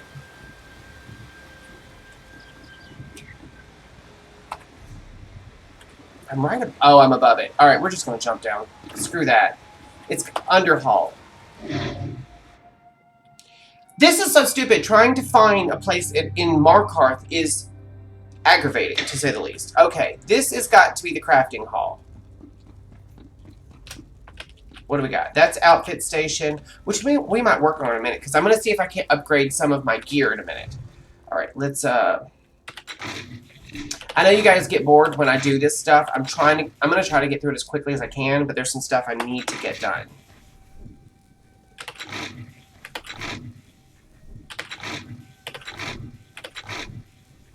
High bracers, we'll get rid of that.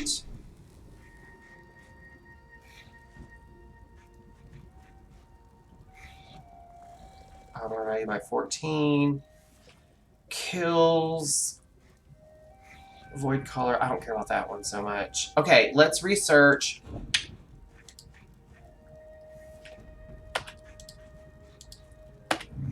The Shoes of Winter Respite. And then we'll deconstruct the rest of the gear.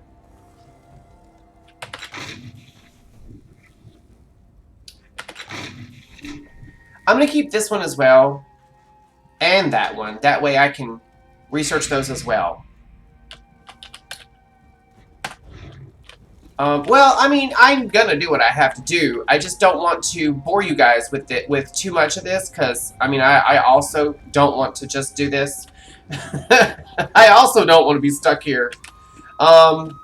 There's the woodworking station. But I gotta do this to A, clean out my bags, and B, I'm gonna see if I can't make some better gear. All this stuff is like really good pieces. I'll get rid of that.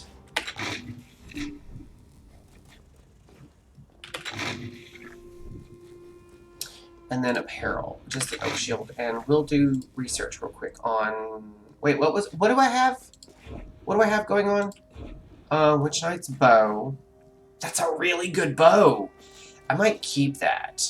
Because our next character we're going to make is going to be a hunter. I've never played a hunter in this game, ever. I've only really ever really flown through a sorcerer. I love casters. Do you have the Oaken Soul Ring? I don't think I do. I really don't think I do. We'll look in a second. Okay, I've already accidentally equipped that, so it is bound. I'm going to research that.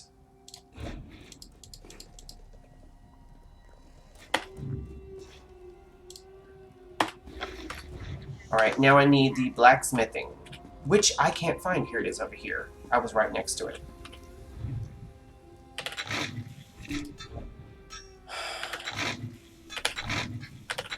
That deep bulk short blade is actually a really good one. I might keep that for a rogue character.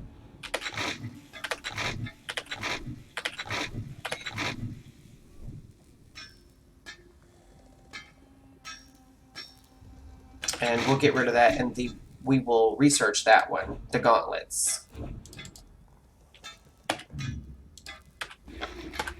Alright, and then, way down here, we'll go to... Now, in terms of jewelry, I have the Ring of Night Hunter, necklace, and another ring. I had the Witch Knight's ring. I'm going to actually equip some of this stuff. I don't have the Oaken Soul ring.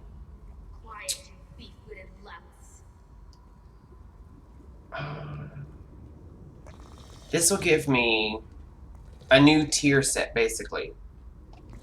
Oh, antiquities. I haven't done any antiquities. I've opened up the antiquarians. That's it. I haven't done any scrying at all. Health recovery and stamina. I don't need the stamina. Stamina. Stamina. These are all stamina. Stamina. Magica. Here we go.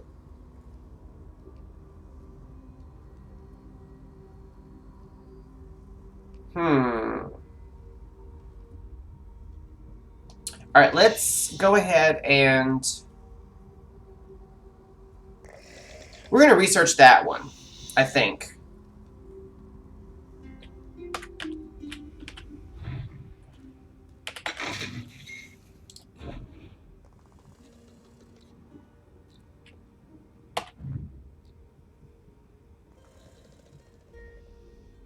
Not that one. Oh, I have no researchable. Oh, I'll have to research that one.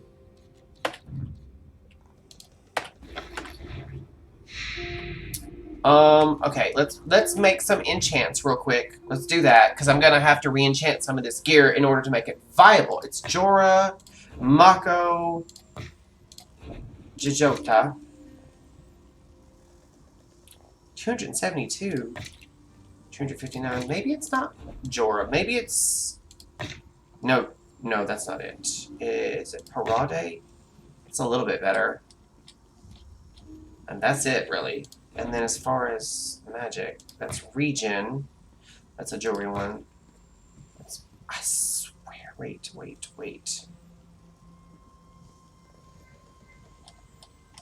Don't I have a different one that does more?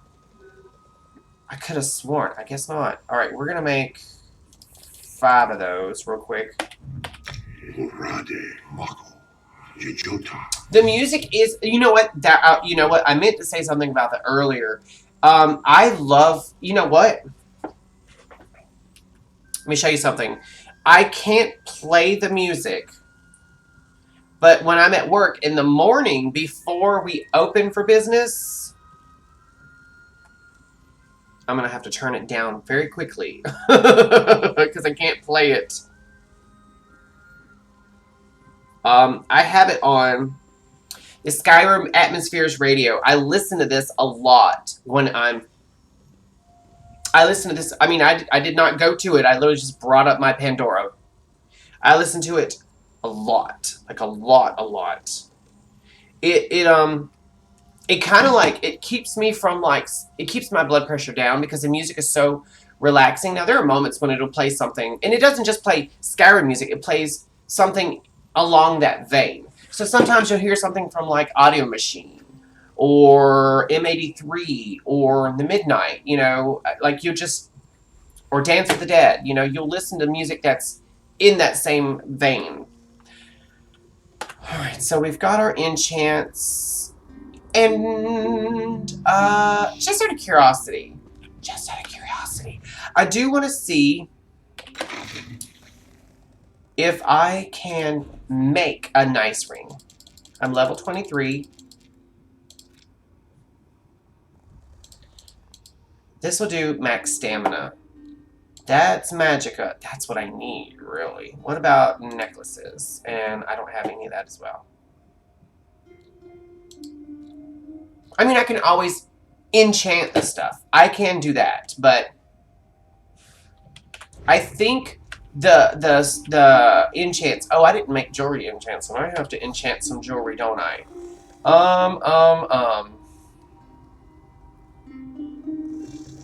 Witch Knights.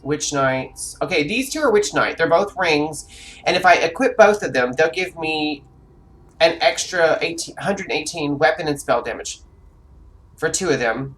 And then I have... where is it at? Weapons. I have the lightning staff, which will make it 3 pieces, which will make it 121 spell damage. So yeah, that's what we'll do. I need to make 2 jewelry enchants real quick. That's what I was forgetting to do. Okay. Jorah. Mako. Oh, that's armor. And jewelry's different, so it's gonna have to be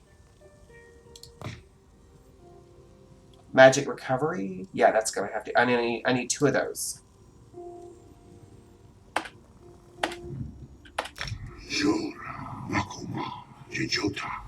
Got that. I swear I've made better enchants than that, like higher enchants. I swear I have. Just out of curiosity. Jode. Notade. Parade. Just stuns me. Anyway, and then weapon enchant. I don't think I need a weapon enchant. Oh, yeah, I do. Because that is stamina, and I don't need stamina. So we will do essence. We'll go to spell harm and Jorah. That's jewelry. Notade is jewelry. Parade is jewelry, and spell damage. Maybe it's not stamina. Armor. Shield. 632 disease damage. That's a weapon. Alright, Dekaipa is frost. That's a weapon. That's armor. Where's the... Okay, hold on. Health regen. Actually, that's... Oh, that's... okay. Increases your weapon damage and spell damage by 104 for 5 seconds.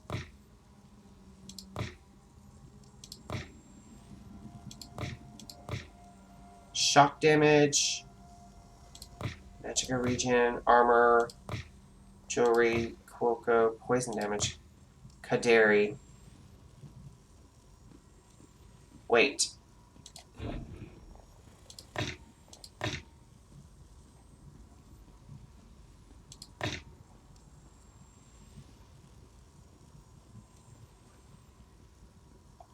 I swear I've made better enchants. Maybe I've made them on my main character.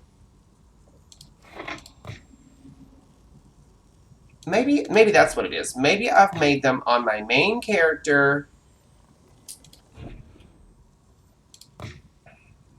Maximum health. That's a little bit better than the health regen. I guess I'll make one of those. I don't like that. Maybe I should look in my bank, because I do keep some enchants in my bank. I'm just trying to figure out the best set with what I have. I'm very much like I don't want to beg anybody for anything. I don't do that. I don't like asking for help, you guys. I don't like working with other people. I don't like running in groups. I like being funny and socializing, but that's it.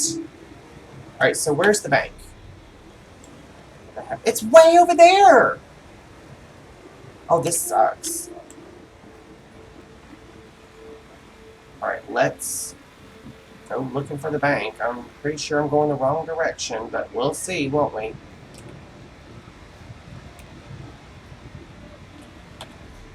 Actually, I'm not doing that horribly. Okay, this goes around. I'm starting to learn how to read the roads a little bit better. There's the bank. Oh, we went right to it this time. We're about to see what kind of enchants we have. No, you don't. No, you don't have to do that, dude. I've probably got something. In fact, I might have something in my bank that's better than what I made. Reach folk department. Let's go to armor and then heavy armor first and see what we got. That's level 9. That's not gonna do it. Level 23, actually. Cuirass of the trainee. Despot's shoulder plates. Gauntlets of Eternal Vigor. Girdle of Ingaya. Veiled Heritance. I actually like the Veiled Heritance sets. I wish they leveled with you, just saying. That's actually a good one right there, the Lion Banner chestplate. Let's grab that. Because I haven't made any new armor.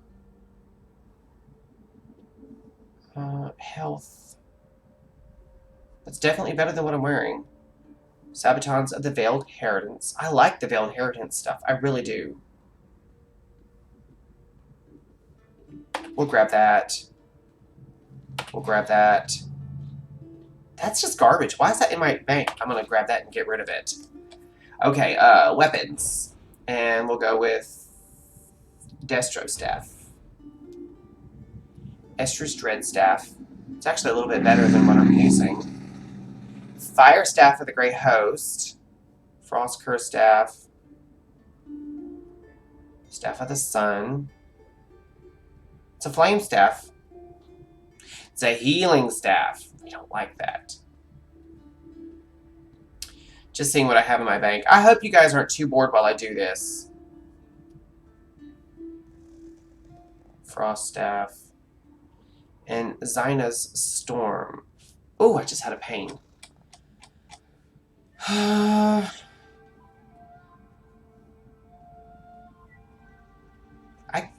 think I might make a staff. I don't know, that one's actually... mods won't let me say it. What are you trying to say? I gotta work on my auto mod. I really do.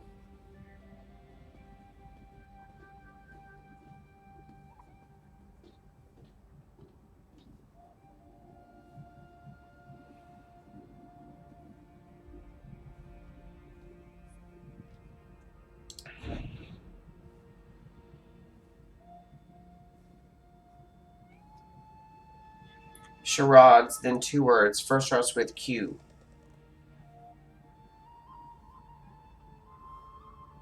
Oh, okay, I got you. Oh, wait, don't I? Oh, Crown Fortifying Meal. I need that. I've been looking for those. You know what? I just realized, I've got some, crown crates to open.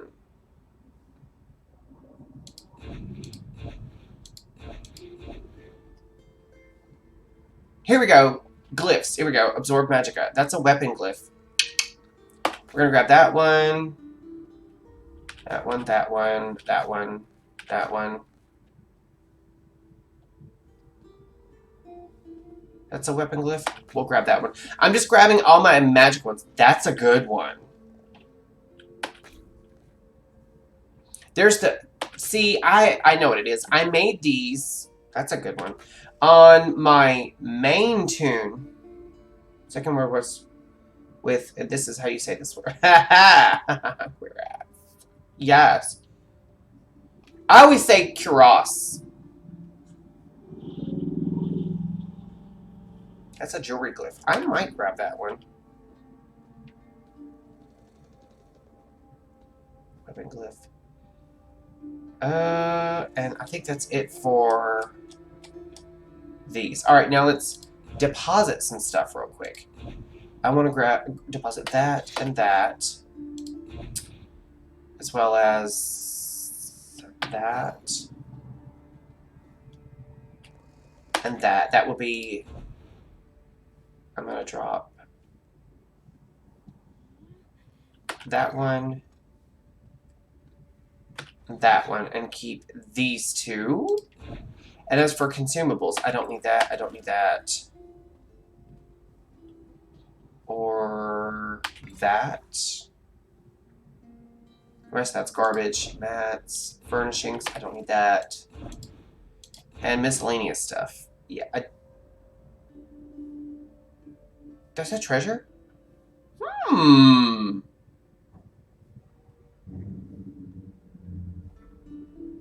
And I think that's actually it for now. Alright, so let's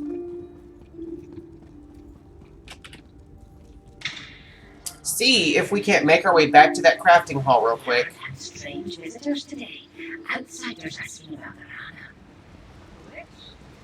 Were they friends of I'm not content in private without being blameless. wonder if she's finally fallen out of favor with the yard. It was down here. Ah, I remembered. I'm so excited. So excited. I'll tell you guys what I'm most excited for is the cheesecake I'm going to be eating after this show. Just saying. Okay. Now, I want to look and see if I can actually craft better gear than what I grabbed out of my bank. So in order to do that, I need to go to just deconstruct, I guess, basically. And this is actually pretty good gear. And if I equip these two, I'll get the maximum health and that's it. Actually, no, I'll get 3 tier set. So I'll get the health and the weapons and spell damage and weapon and spell damage. So really all I need to worry about is waist, feet, shoulders, and hands. So let's make waist, feet, shoulders, and hands real quick. Let's go to creation. And go to, feet.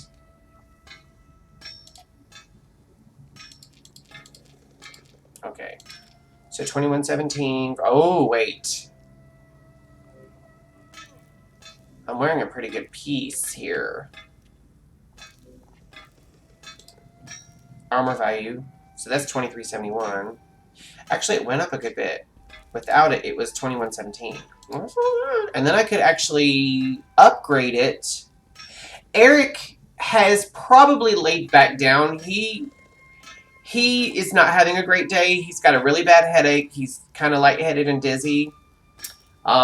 He had a lot of excitement with family. Not bad excitement, good excitement. He just had a bunch of family come visit. So chances are he's taking some much needed like rest and recoup time. I am going to be hollering at him after the stream. We talk pretty much every single day, multiple times a day. I sent him some hilarious ass TikToks today. I love him to death. He is like, he's so fun. Eric and me crack each other. We crack each other up a lot. Let's make a high elf set. Okay, hands. Increases crit resistance by 116 and takes 50% less durability damage. Book it. Alright, shoulders. I said I needed shoulders. Increases health, magic, and stamina recovery by 8. Isn't that cute? Alright, yeah, we'll definitely make one of those. And then the waist piece. I have no traits. I have no traits. So 907 versus 715. Yeah, we'll take it. We'll take it. Alright, now I need to look and see if I can make a better staff, just out of curiosity. Let's go to creation real quick. Oh, what's the staff that we were going to grab, that we were going to use? The Witch Knight's lightning staff. So it's 1108. And we're going to re-enchant it, too, if we use it. Oh, so 1108. That's what we're looking for. Inferno staff, ice staff, lightning staff. I'd rather have either an ice or an inferno staff. I'd much prefer ice staff over anything, any other staff, because I prefer a charge-up attack, because the way I play my character is, it's like I charge it up, release, and then hit my instant, and so it's like bam bam when I hit the mob. That's 1037 at level 22. I do like that. And I could always up. Ice is good for a tank. Yeah, and I'm not playing tank. I'm actually like,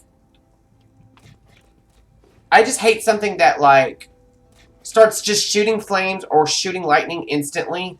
That bothers me because it immediately aggroes whatever you're trying to hit. Whereas with the ice one, you can either click it real quick and just throw an ice bolt out, or you can charge it up for a heavy attack. And that's a really good way to start the encounter. So I'm definitely going to stick with ice. Yeah, let's make this. Oh, and I actually forgot to improve the gear I made. All right, so where's it at? Oak Ice Staff. Let's improve it. 1072. Oh, wow. Yeah, we're doing it. Alright, and then we'll improve it again. That will put it at 1108, which I believe is the same as the... Where's the staff that we had? Was it this one? What was the name of the staff that we had? That we looked at? Do you remember? Witch Knights. Okay, 1108 versus 1108. Increases spell and physical resistance by 3085 by 3085. So they'll have the same stats.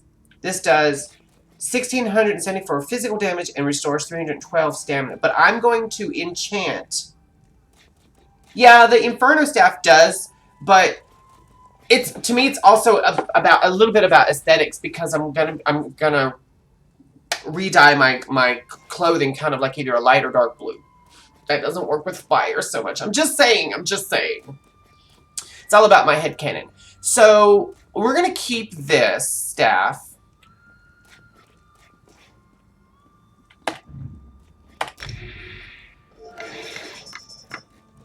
Okay. And then I really wish, just out of curiosity, what would 3 chance be? 30%? Rah! No. We're not doing that. We're not doing that. I'm not going to lose. I do have 4 legendaries, but I don't have enough epics. So, I forgot to upgrade or improve, whatever you call it, my stuff I made. Apparel. Iron Cuirass of Magicka. Wait! That's not it. Because I haven't enchanted the gear yet. Steel gauntlets. There we go. And then the steel girdle. And I made pauldrons and sabatons as well. Wait. Increases the... Oh, when you improve it, it also increases whatever attribute. I didn't know that. Oh, does it? 8% more damage? I did not know that, actually. You just taught me something. So, I'm really I'm fighting with my bladder right now. I may have to pause the stream. Not the actual show. I might put it on my little intro screen for a second. While I run and go pee real quick. So, let me, I'm gonna leave sound up because, there's not gonna be any sound in here, but I'm gonna switch my screen. Let me go pee real quick. I'll be right back. Give me 3 minutes.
And we are back. Sorry about that.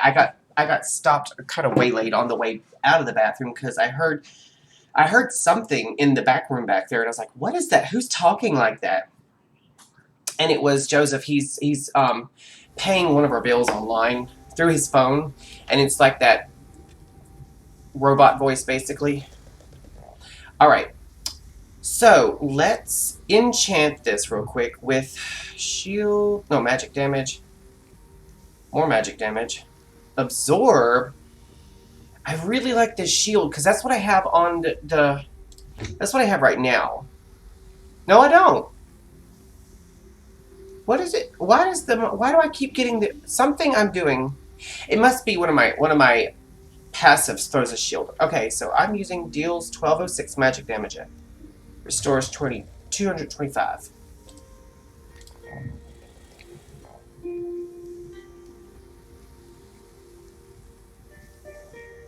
I guess we'll go with this one. Alright, so now it's an Ice Oak Staff of Absorb Magicka. And that means that we can keep this staff for research. I'm excited. I'm excited. I'm so excited. I'm starting to get more into my research. I'm starting to get better about remembering to do that. So that's that. Let's go ahead and equip it. Yes! Now I lost my winter's respite. Not to worry. We got some goodies. Okay, we're going to use this first. And then the Shulk's Greaves, which will give us...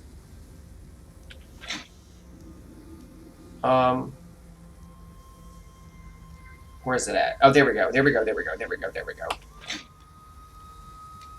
That is an ugly, ugly, ugly helmet. We will be transmogging that. Just saying. Steel Girdle. Steel Gauntlets. Yeah.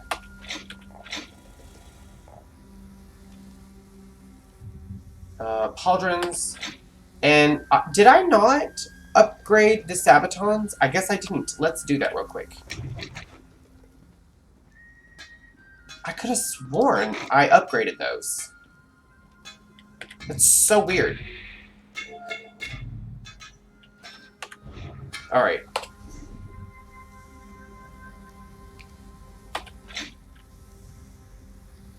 I don't completely hate the outfit. We're not there yet. We're definitely going to be... And this here, I'm going to just destroy it for... I might keep that one also for research. That one as well.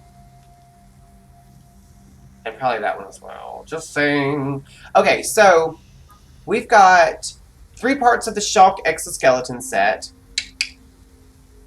Quiet, you weak-witted louse. I thought I had another set. Oh, jewelry. Alright, so this right now gives me health recovery, but we're going to do Magicka recovery.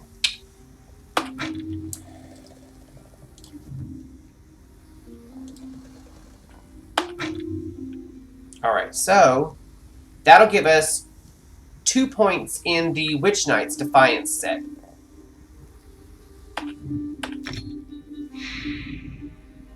Which one is it? I gotta replace that one.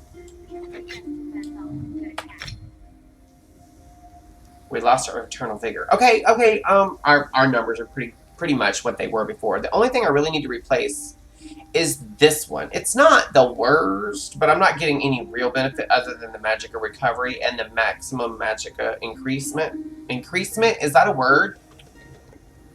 I don't think that's a word, but we're gonna go with it anyway. Deconstruct.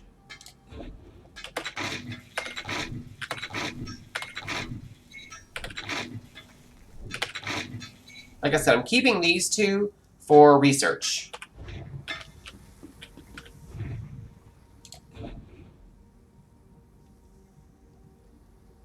Oh, now I've definitely got to research that. But, oh, and that one too. Okay, so we're going to keep those. Where's the... Wait, what do I have? What do I... Oh.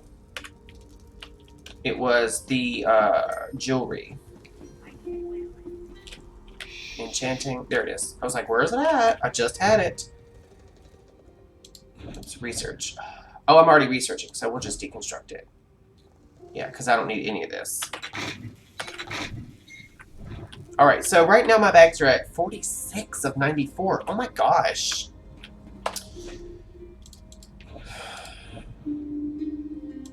Consumables. Oh, I've got some crap I need to... Are you a... Okay. Elvira loves working. Let's repair all. That's the best part about replacing all your gear. You don't have to repair it. Now we'll sell this crap.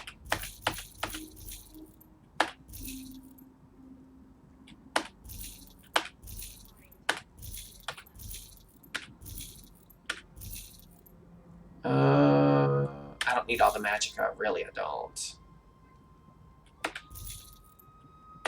I'm actually looking to keep my... Oh, that's what we got to do before we leave town. We've got to cook some food. We got to cook some food. Well, obviously it's not over that fire. Where's the... Oh! Let's dye our outfit, guys. Let's work on this for just a second. You see, I use a lot of blue. I've always liked using a lot of blue. Now, I will say I look kind of fat in this outfit, or just bowed, rather. I love how my staff matches it already. I don't even have to dye it. The helmet, though, guys. The helmet. The helmet. I might just hide the helmet.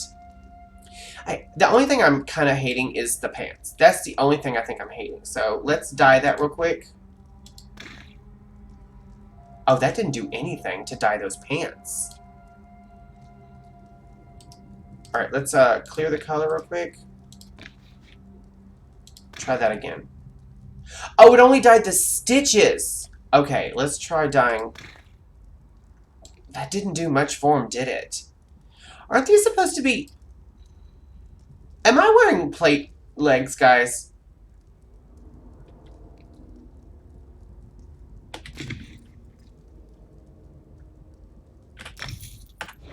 Am I wearing plate legs? Yeah! They're heavy armor. I wonder why they didn't take any, How about my hands? It's showing my hands at... I try not to be superstitious. That brings I like that a little bit better. Yeah. I really like a lot of blue. I want my armor not dark, but a little dark, if that makes sense. And I mostly use the gold color as like an accent. Although that helmet, dude.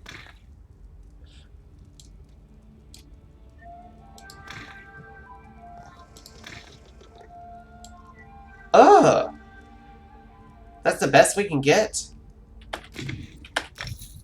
I guess that's really the best we can get. Honestly, that's the best we can get. Let's, just out of curiosity, guys, let's see what kind of helmets we have. Let's go to helmets. I know I don't like that one, but we're gonna look at it. Yeah, I hate it. I freaking hate that helm with the black fin. That's actually not the worst. Net handler, I've worn that. The radius rebreather, it's not the worst, honestly. Zen Vengeance, Kiss Me Not cap. I hate that. I hate that. Alright, first of all, let's just show usable. That's it? Okay, we're gonna have to go with the rebreather. Is that dyeable? That's my question. No. No, it's not. What about costume and hat dyeing? Yes, you can access the collection appearance tab and apply dyes to your costume and hat. well and stay fit. Oh, yes, we can, people. Okay, let's see. It's got 1, 2, 3 dye slots, so I don't hit that, but I've seen like the brown colors don't hold like much of any other color very well.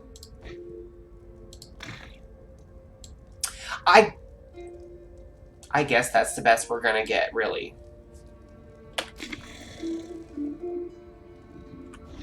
I appreciate the fact that it didn't cost me anything. Whee! And you know what else? We've got 3 skill points. We've got to get through this. Okay. Unholy Knowledge reduces the magic health and stamina cost of your non-core combat abilities. Persistence. After blocking an attack, your next health magic costs 7% less. That's not bad. Daedric Summoning. Ultimate abilities by 8%.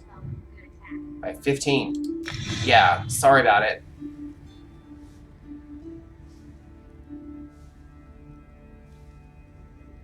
Increases your health and stamina recovery. I don't need the stamina. I need the health and magicka recovery. Just saying.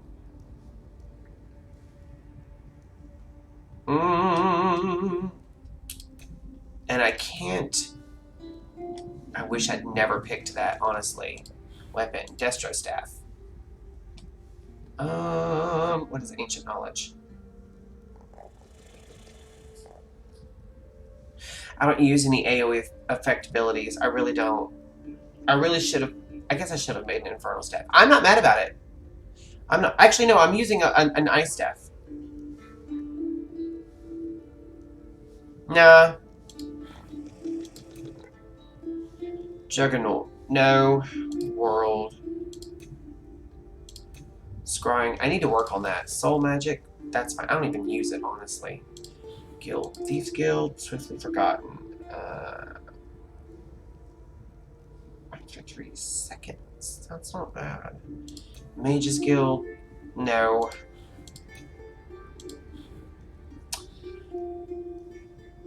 Enchanting.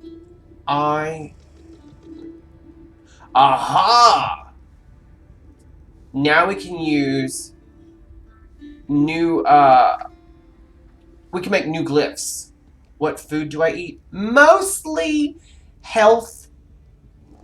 Sometimes magicka if I don't have any health. But I don't even use stamina stuff because I don't have any stamina abilities. If I have an ability that initially costs stamina, I morph it to take magicka.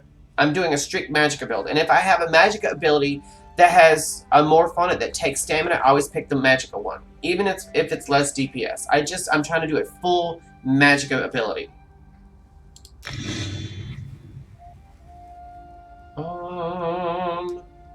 I've got one more point. About blacksmithing, what do we got? Actually good. Research of 2 items at once?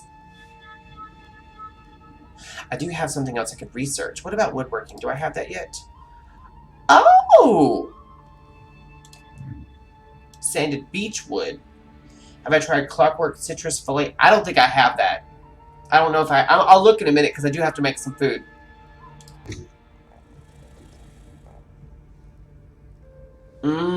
I'm getting up to where I can, like... I'm having to really work on where I want to put my points in my crafting. Carpentry. I think I want to do this one because I want to research another one of my staffs. That's what we're going to do. Alright, let me move out my way, dude. Let's research the staff. Yes. Gotcha. I really like that. I can send you some if you like. Let me find a Can I cook at this? Oh, I can. Let me see what I've got. Okay, what is it? Citrus fillet. That's gonna be fish. I don't have it.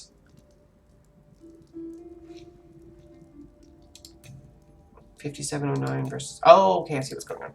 I'm gonna make 20 of these for now.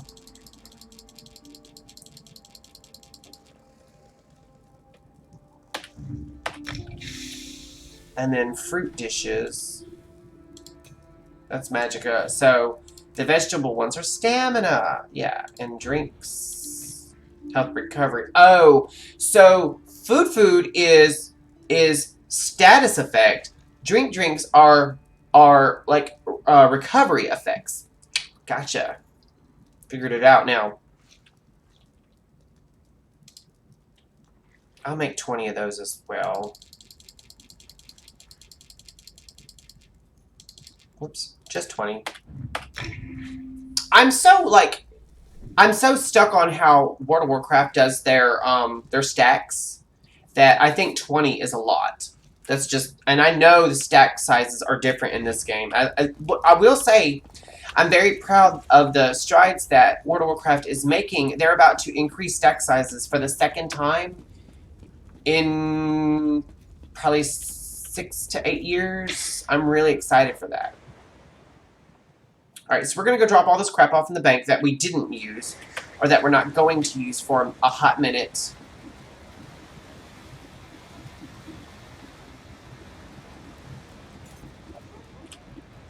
Am I going the right way? I am not. See, that fast. It's so easy for me to get turned around. I knew it was up a set of stairs, and then down a set of stairs. I tell you what, this game right here really makes me want to do a new playthrough of Skyrim. That game just takes so long to launch. I mean, it really takes such a long time to launch. I never pictured myself as a bank. Deposit. Okay, let's go back to consumables. We'll get rid of...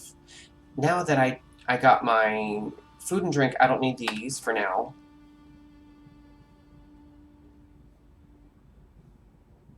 That's actually not bad. Miscellaneous. My bank is full? My bank is full, guys. My bank is full. Wow. Alright, let's see. Did I drop anything off in there I don't really need? Yeah, I don't need that, or that. Or that, or that. The white ones I don't need. That sounded a little racist, but I didn't mean it. Actually, I don't need that. Jewelry, armor. Here we go. I need to buy some bank space. That's what I need to do. All right, let's go to the architecture here. Utterly fascinating. How do I buy bank space? Oh, 70,000. I've got it.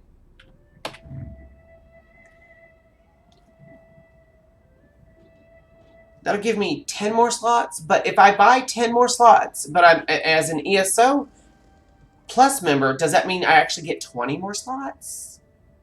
70,000. You know what? I just remembered I have got a shit ton of crown points. I've got 50, almost 52,000. We might buy our bank space. Crown store. Let's go to the store. Upgrades. Inventory. Banks. I can't believe I can't talk. Yeah, for 1,000, let's do that.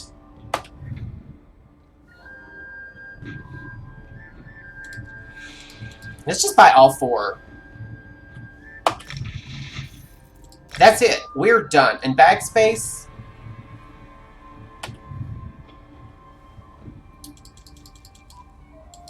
And that's as far as we can go with that. Let's just buy them all.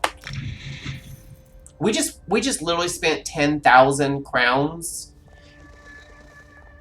My inventory capacity went from 94 to 154. I'm not mad about that. Now let's see what our bank space is, ladies and gentlemen. Don't mind. 480 is as... Really? That's the most you can have? That doesn't seem fair. That does not seem fair. It just doesn't. Now, to be fair, I've got a shit ton of furnishings. Like, a lot of furnishings in here. Like, a lot. And a lot of glyphs. If I took all that out, I would probably only have about maybe 50 items in the bank. I also want to check and see what other kind of food items I have in there that I can withdraw. Let me go to consumables. That doesn't need to be in there. And I can sell that. Keeping that. And you know what? I don't even use the poison ever.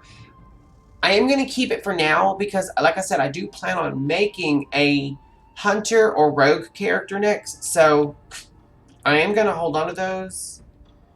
But all these crown refreshing drinks, or resto potions, I don't use them. That doesn't need to be in there.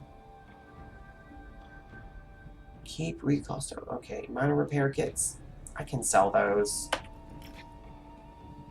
Sealed Druid Crafter Writs. I've got those from someone that sent them to me. And this is the stone husk fragment that I got from you, Delenn, when you ran me through, was it Mazulft? Or no, Labyrinthian. When we went through Labyrinthian, you're the one that got me that. If you want it, because it's not bound to me, you can have it, dude. Just let me know. Mats, companion items, miscellaneous items, bandit note. I don't think I need that. I need to go through here one day and like really clean it out. Nails, hidden loves. Should I sell it in like the guild store? I wonder how much they go for, because I can always use more gold. Just saying. Don't mind the frightful surroundings.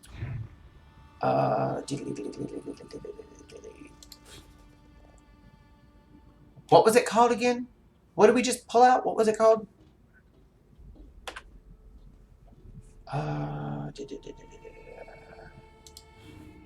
It's probably... Is it materials? Stone husk fragment. Okay. Let me just type that in. Stone husk. Start search. R. Oops. Oh, maybe I'll just type in the whole thing. Sell. Oh, okay, I can just do this. How much should I ask for it, just out of curiosity? Oh, you know what? Wait, let me change guilds real quick and see if we have it anywhere else. Okay.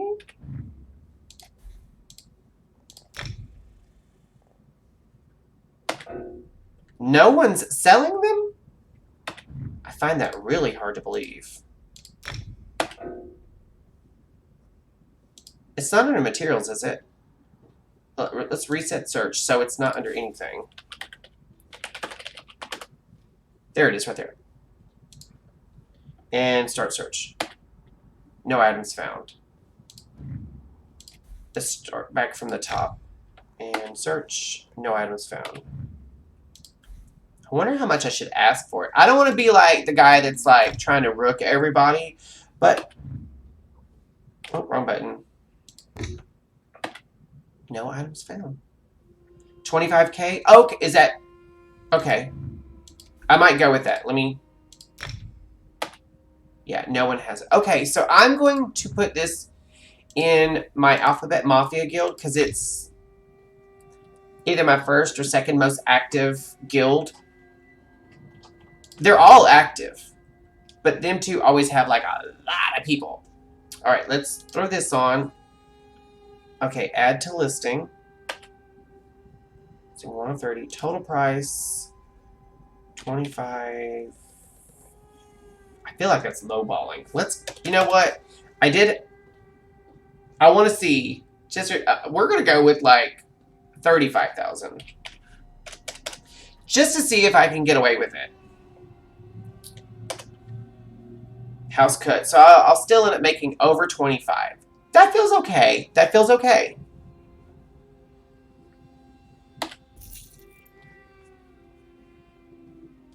And I wonder if I can sell these old glyphs. Just out of curiosity. Yeah, let's, Now, if I'm not mistaken, these poisons sell pretty good in almost all. Total price, 264. Let's go with, 500.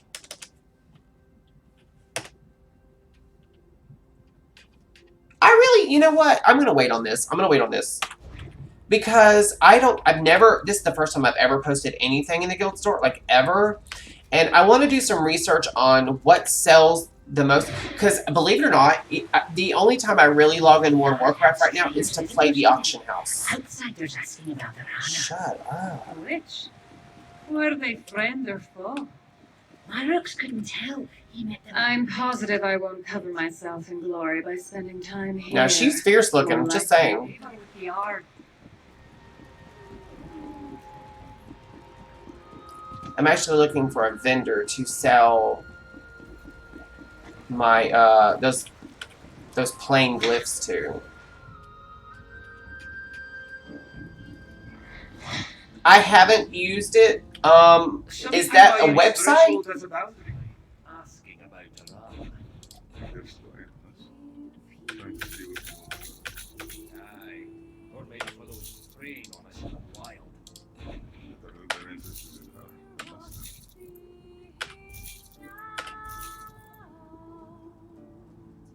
I'm gonna hold off on selling that. And I think, let me just go to all. I think that's it. Yeah, that's it.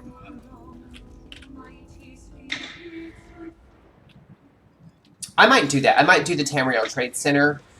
Pretty much higher than every other current listing. Is it? I don't want to be the guy. I don't want to be that guy. I don't want to be like the internet Chad who's like just trying to take everyone's money. But like I'm in 5 different guilds, and Alphabet Mafia is like either my highest or second highest guild, and it's a really big one on this server, like a really well-known LGBT guild on this server. Now I won't name anybody, but I'll tell you guys the guilds that I'm in. That's not it. G for guild. Okay, this was the first one I ever joined, which was Tears Palladium. It doesn't have very many members on right now because they're a nighttime guild. Rough Trade is like the second biggest guild on the server. And it's the probably Rough Trade Gaming Network. I'm a part of their network, and I'm in several of their guilds across several different games. They have guilds in Star Trek Online, Star Wars: The Old Republic, World of Warcraft, Guild Wars 2, Dungeons and Dragons Online, Neverwinter, I think Lord of the Rings Online, though I'm not sure. They have one in Destiny 2, excuse me. Obviously, ESO. They have a lot of guilds across different games. They're huge. Huge. They have websites. They do pride situations. There are famous drag queens. There are famous drag queens from RuPaul's Drag Race who are gamers and are also part of the Rough Trade Gaming Network. Like, they're pretty big. Then there's the Alphabet Mafia, who is, if not the biggest... I know, right? I know. I was waiting for someone to make a joke. Alphabet Mafia, they're either first or second. They're right up there with Rough Trade Gaming. They're a huge guild across a couple of different games. Not going to stir up drama, but the only time I've ever had a negative experience in both in-game, well, not in-game, but negative experience involving both ESO and guild drama was this guild. Now that's a great guild. It's a great guild. They have a lot of great, super helpful, super friendly members. I'm starting to stumble over my words. But I did run across one particular person who's higher up in the echelon who was power tripping and trying to be ugly because they didn't understand that. They didn't understand me. I'll say that. Let's just say, I've been in this guild for years. This particular guild for years. And, I'm social in guild chat when I'm on. And I'm social on Discord chat when I'm on. But I don't stay on it like a lot of people. So I might say good morning every day or good evening. In Discord, and I might get in conversations when I'm online, but I play odd hours normally. Usually it's either 2:30 in the morning or 2 o'clock in the afternoon for an hour or two. So a lot of the nighttime members, including this person who's tried to stir problems up, they don't know me, even though I've been in the guild for years. So I posted an advertisement for my stream in Discord, and it was immediately attacked in private. I saved all of my chats on the off chance that this person tries something else and I have to go to upper management, but yeah. That was the only time I've ever had a bad experience, but every other person in this guild, out of 335 members, I've only had one issue. So I don't count that as a... It never soured my taste for this guild. This is a great guild. I love this guild. But I did want to... And then Pakrudi's Hirelings is I love these guys. This was the second guild I ever joined.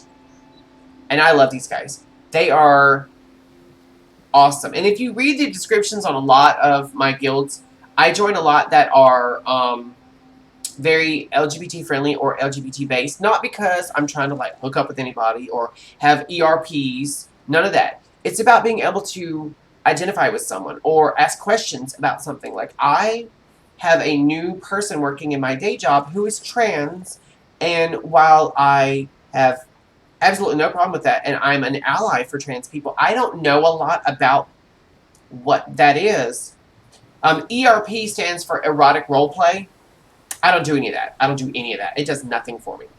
But I had questions about I had trans questions, and I didn't want to just like go up to this person and start asking questions and make them uncomfortable. So I've been asking people in my guild. First thing I do is I ask them, I hope this is not offensive, and if I ever say anything or ask anything that's offensive, please let me know and I'll dial it down. I'm not asking to be nosy. I'm asking so I can have the correct and respectful dialogue with my coworker who has come out as trans. ERP. ERP is a big thing on specific servers in World of Warcraft, Moonguard being the biggest. It's basically known as the sex server. If you log in there, if you even make a character, and even if you don't engage in any of that, if you're on that server, your friends can see you're on that server and they will give you hell for it. Erotic roleplay is where you like, I don't know, I don't do it, but I know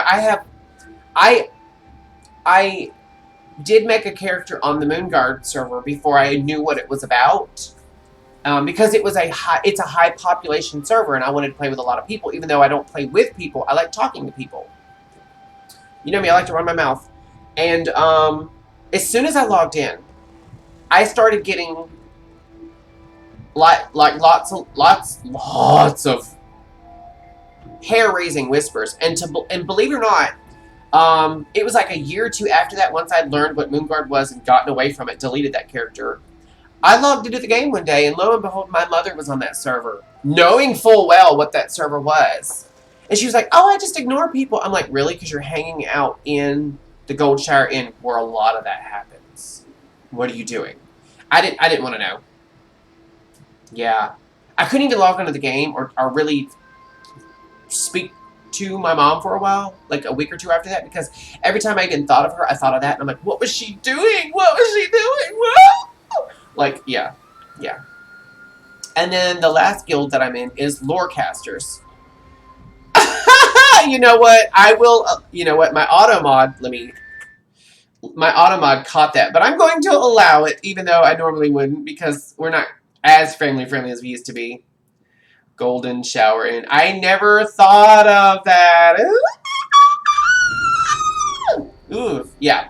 The last guild that I'm in is the Lorecasters, which I'm the only one online right now because, again, they're a nighttime guild. I join a lot of nighttime guilds because, well, I say nighttime guilds. There aren't any, like, nighttime guilds. There are no nighttime guilds. There are just guilds, and a lot of people play at night because it's after school, it's after work. Some people do all their errands and stuff if they're retired during the day when businesses are open, and the night times are free. Now, it's hard to find a daytime guild. If you're in World of Warcraft, if you want a daytime guild, you have to play on oceanic servers because that's the time when everyone's up playing on that part of the world. In ESO, you don't really have that option. Now, that being said, the game is so good that you tend to run across people. But yeah, I'm in all 5 of my guilds, and honestly, if I could join more, I would. I love being social. That being said, when everyone's talking at once, like different guilds, it's really hard to focus. What am I supposed to be doing? Oh, I was supposed to go to that scrap shop. Oh. We left. We left without meaning to.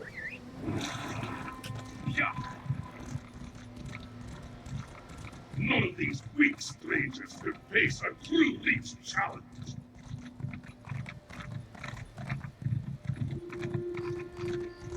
I just noticed that we are well past the 2-hour mark, so we will be ending it soon.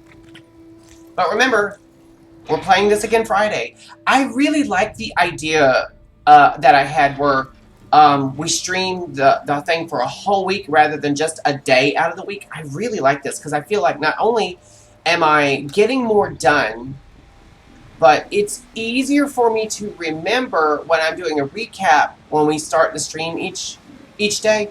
It's easier for me. That's not it. Where am I going? Which guild is for you? Wait, what does that say? Which guild is for you? I'm in guilds. Where's the Vault Hume? Where am I going?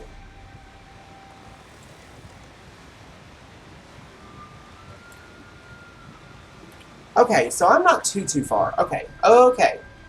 Oh, this is it right here. But yeah, when I start the stream each day, it's easier for me to recap it because I was just doing it the day before, so I can recall more of it and get everyone on board if they're either new to the stream or just haven't checked in for a minute. I am so glad I got to hang out with you today, Dylan. That was... Oh, let me get away from him. I don't like the way he put his hands on his hips. I mean, I could say something dirty, but I'm not gonna. Anyway, let's go ahead and leave it here. We've cleaned out our bag. For the most part. Yeah, we've cleaned out our bags. We're at 12 of 154 bag space. I'm good. I've got some mail real quick. Notifications. Just message of the day. We're just going to delete those because logging off anyway. Doesn't matter. Alright, let's quit for now. Oh, I'm most deaf. Gonna enjoy the cheesecake.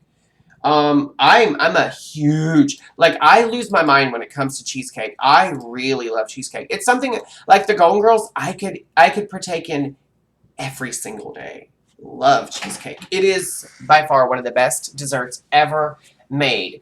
And since I'm off tomorrow, I really need to go get a haircut, but I might just do like I did last time and just get all this taken off and just keep this because I like the length I have.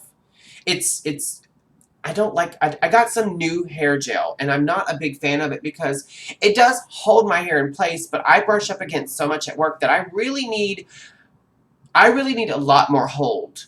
And I didn't use very much because I am going to be taking a shower in just a little bit. Because all I did was like wash my face, brush my teeth, and do my hair. I showered this morning, but I haven't showered after work, and I want to do that because I feel gross still. But I wanted to be somewhat presentable. Thank you guys, all of you, but not just Dylan and not just Eric, but everyone who hopped in and went on our journey. I see we've got some new people in here. I love seeing new people in here. I love seeing Dylan in here. Dylan, you are the MVP. Anytime I play ESO, I talk about you pretty consistently. I bring you up every single time I stream ESO, just about every single time. I bring up our run through Labyrinthian and all the conversations we've had, and you're my brother from down under, basically. I love that. Love that. Love that. I don't have a drink. I just realized. Let me turn that screen off. But thank you guys so much. I love when I have so much engagement and conversations. It makes my stream so much better. If you are interested, I have my socials linked below. I have my Facebook, my Twitter, my YouTube, my Insta, and my Patreon. If you like what you see here, you should hop on my YouTube and subscribe. I have lots of videos. Oh, and I am so close to being 100% caught up on my video uploads to YouTube. I think I have like maybe 4, 5 videos left to upload, and then we're 100% caught up to where we'll just be uploading every time we stream. I've been trying to do like 2 uploads a day, which is, it's kind of hard for me to track my views. Also, if you comment on the videos, that helps.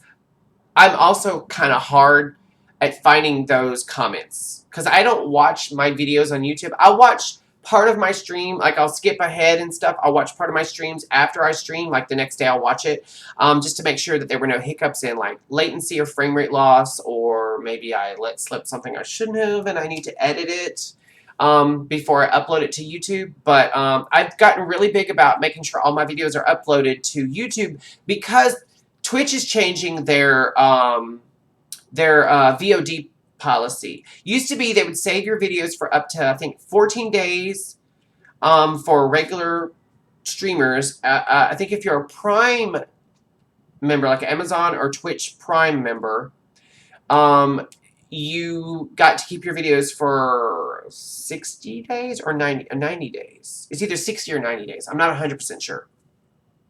But they're shortening it down to, I believe, just either 6 or 7 days for people who aren't Twitch or Prime members. Now, I'm a Prime member, so my videos will stay, but I've already started losing some of my videos in my VOD, which is video on demand. So I'm making sure that they are kept for posterity on YouTube. The only ones that I'm not uploading are like the little 1-minute clips where I'm like, today's stream is canceled due to stomach issues or headache, or I have to go handle something, or who I am as a person.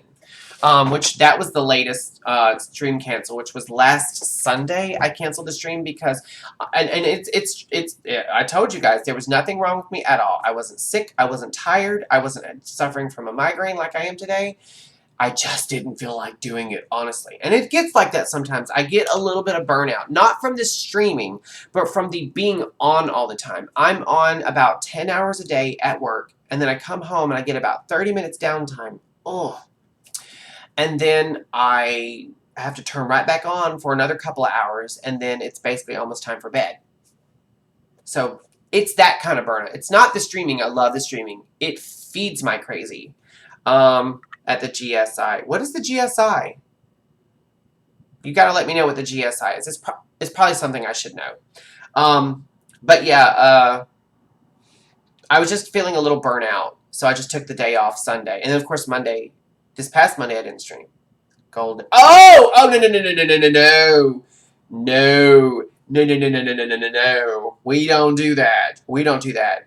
I can tell you a funny story, but I'll have to tell you guys that story on Discord. It's not gross, but it's a little like, oh my god. It's nothing I'm into. Nothing I'm into. But it's a situation where something that I'm not into almost happened. Not recently. This was like 20 years ago. But yeah, I don't know if I could tell this story on Twitch. I could, but I don't want to get banned. I don't even want to get shadow banned. I'm trying to stay in their good graces. I don't have any copyright strikes. I don't have any, like, you've been naughty, watch it, strikes, none of that. I'm trying to stay that way. But thank you guys so much. Oh, also, I have to plug it. If you guys like my content and you love what I do and you'd like to consider supporting, please hop on my Patreon. It's finally up and running. And I only have 3 tiers, and they're all really low. I'm not trying to rook anybody. I'm not trying to, like, this isn't a get-rich-quick scheme. I know it's going to take time for me to get really established, but if you guys want to, like, throw a couple of bucks at me so I can buy a 24-pack of water or a new microphone or a new camera, you know, that would be great. When I say new microphone or camera, let me explain what I mean by that. Let me explain. I go and I get these little webcams from Walmart. I'm not spending $600 on an actual, like, digital camera that shoots in 4K. If I had that kind of money, I wouldn't be trying to run a Patreon if I had that kind of money. Oh my god. If I had that kind of money, I'd be a lot more comfortable, and I would just game. I probably would stream, but only for fun. I mean, this is only for fun, don't get me wrong, but if someone wants to throw, like, $3 at me, thank you. If someone wants to throw 17 cents at me, thank you. I appreciate that 100%. I'm not one of those people who looks a gift horse in the mouth. If you just want to throw 25 cents a month at me, thank you. I appreciate that. We are very close to hitting affiliate, which means once I hit affiliate, I can actually get subs here on Twitch. So if you guys really want to help, put the word out. Tell your friends. Share my videos. If you want to clip something, I think I have it set where anyone can clip something. And you want to post that to your YouTube or your Facebook or your Twitter or Insta or Snap even, that helps as well. I'm getting a little bit better about posting to Instagram. In fact, I got a couple of things I'm going to post maybe today. You guys know I don't put promises on social media. Because sometimes I don't make good on them. And not because I'm a bad person or forgetful. Well, I am forgetful. That's the biggest part of it. But outside of this, I still have like a 9-to-5 day job. relationship, food is a passion, and so are Golden Girls. And then Hoppy, he's a full-time job. He is high maintenance, Mr. Hoppenstance. So thank you guys so much. Also, if you have the time, check out the Robots Radio Network, which I'm a part of. Also, that last guild that I showed you in ESO, the Lorecasters, that is the Robots Radio Network's guild in ESO. And if you guys love the Robots Radio Network, if you've never heard of it, you should check them out. They are amazing. Amazing. And if you already know about them and you are interested in joining that network, either reach out to me or Tom, known as Robots. He's the host of several of the shows on there. He's got a Twitch channel. He's got a YouTube channel. He's got several running series, some podcasts.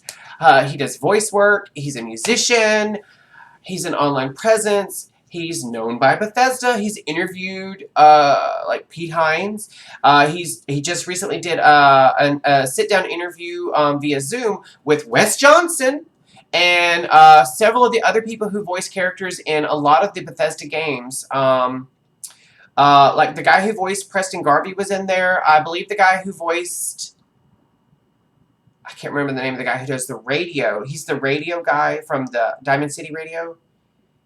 I can't remember his name. And several other people from other Bethesda games, both in Elder Scrolls and Fallout. So if you're interested in any of that, you should definitely check out the Robots Radio Network.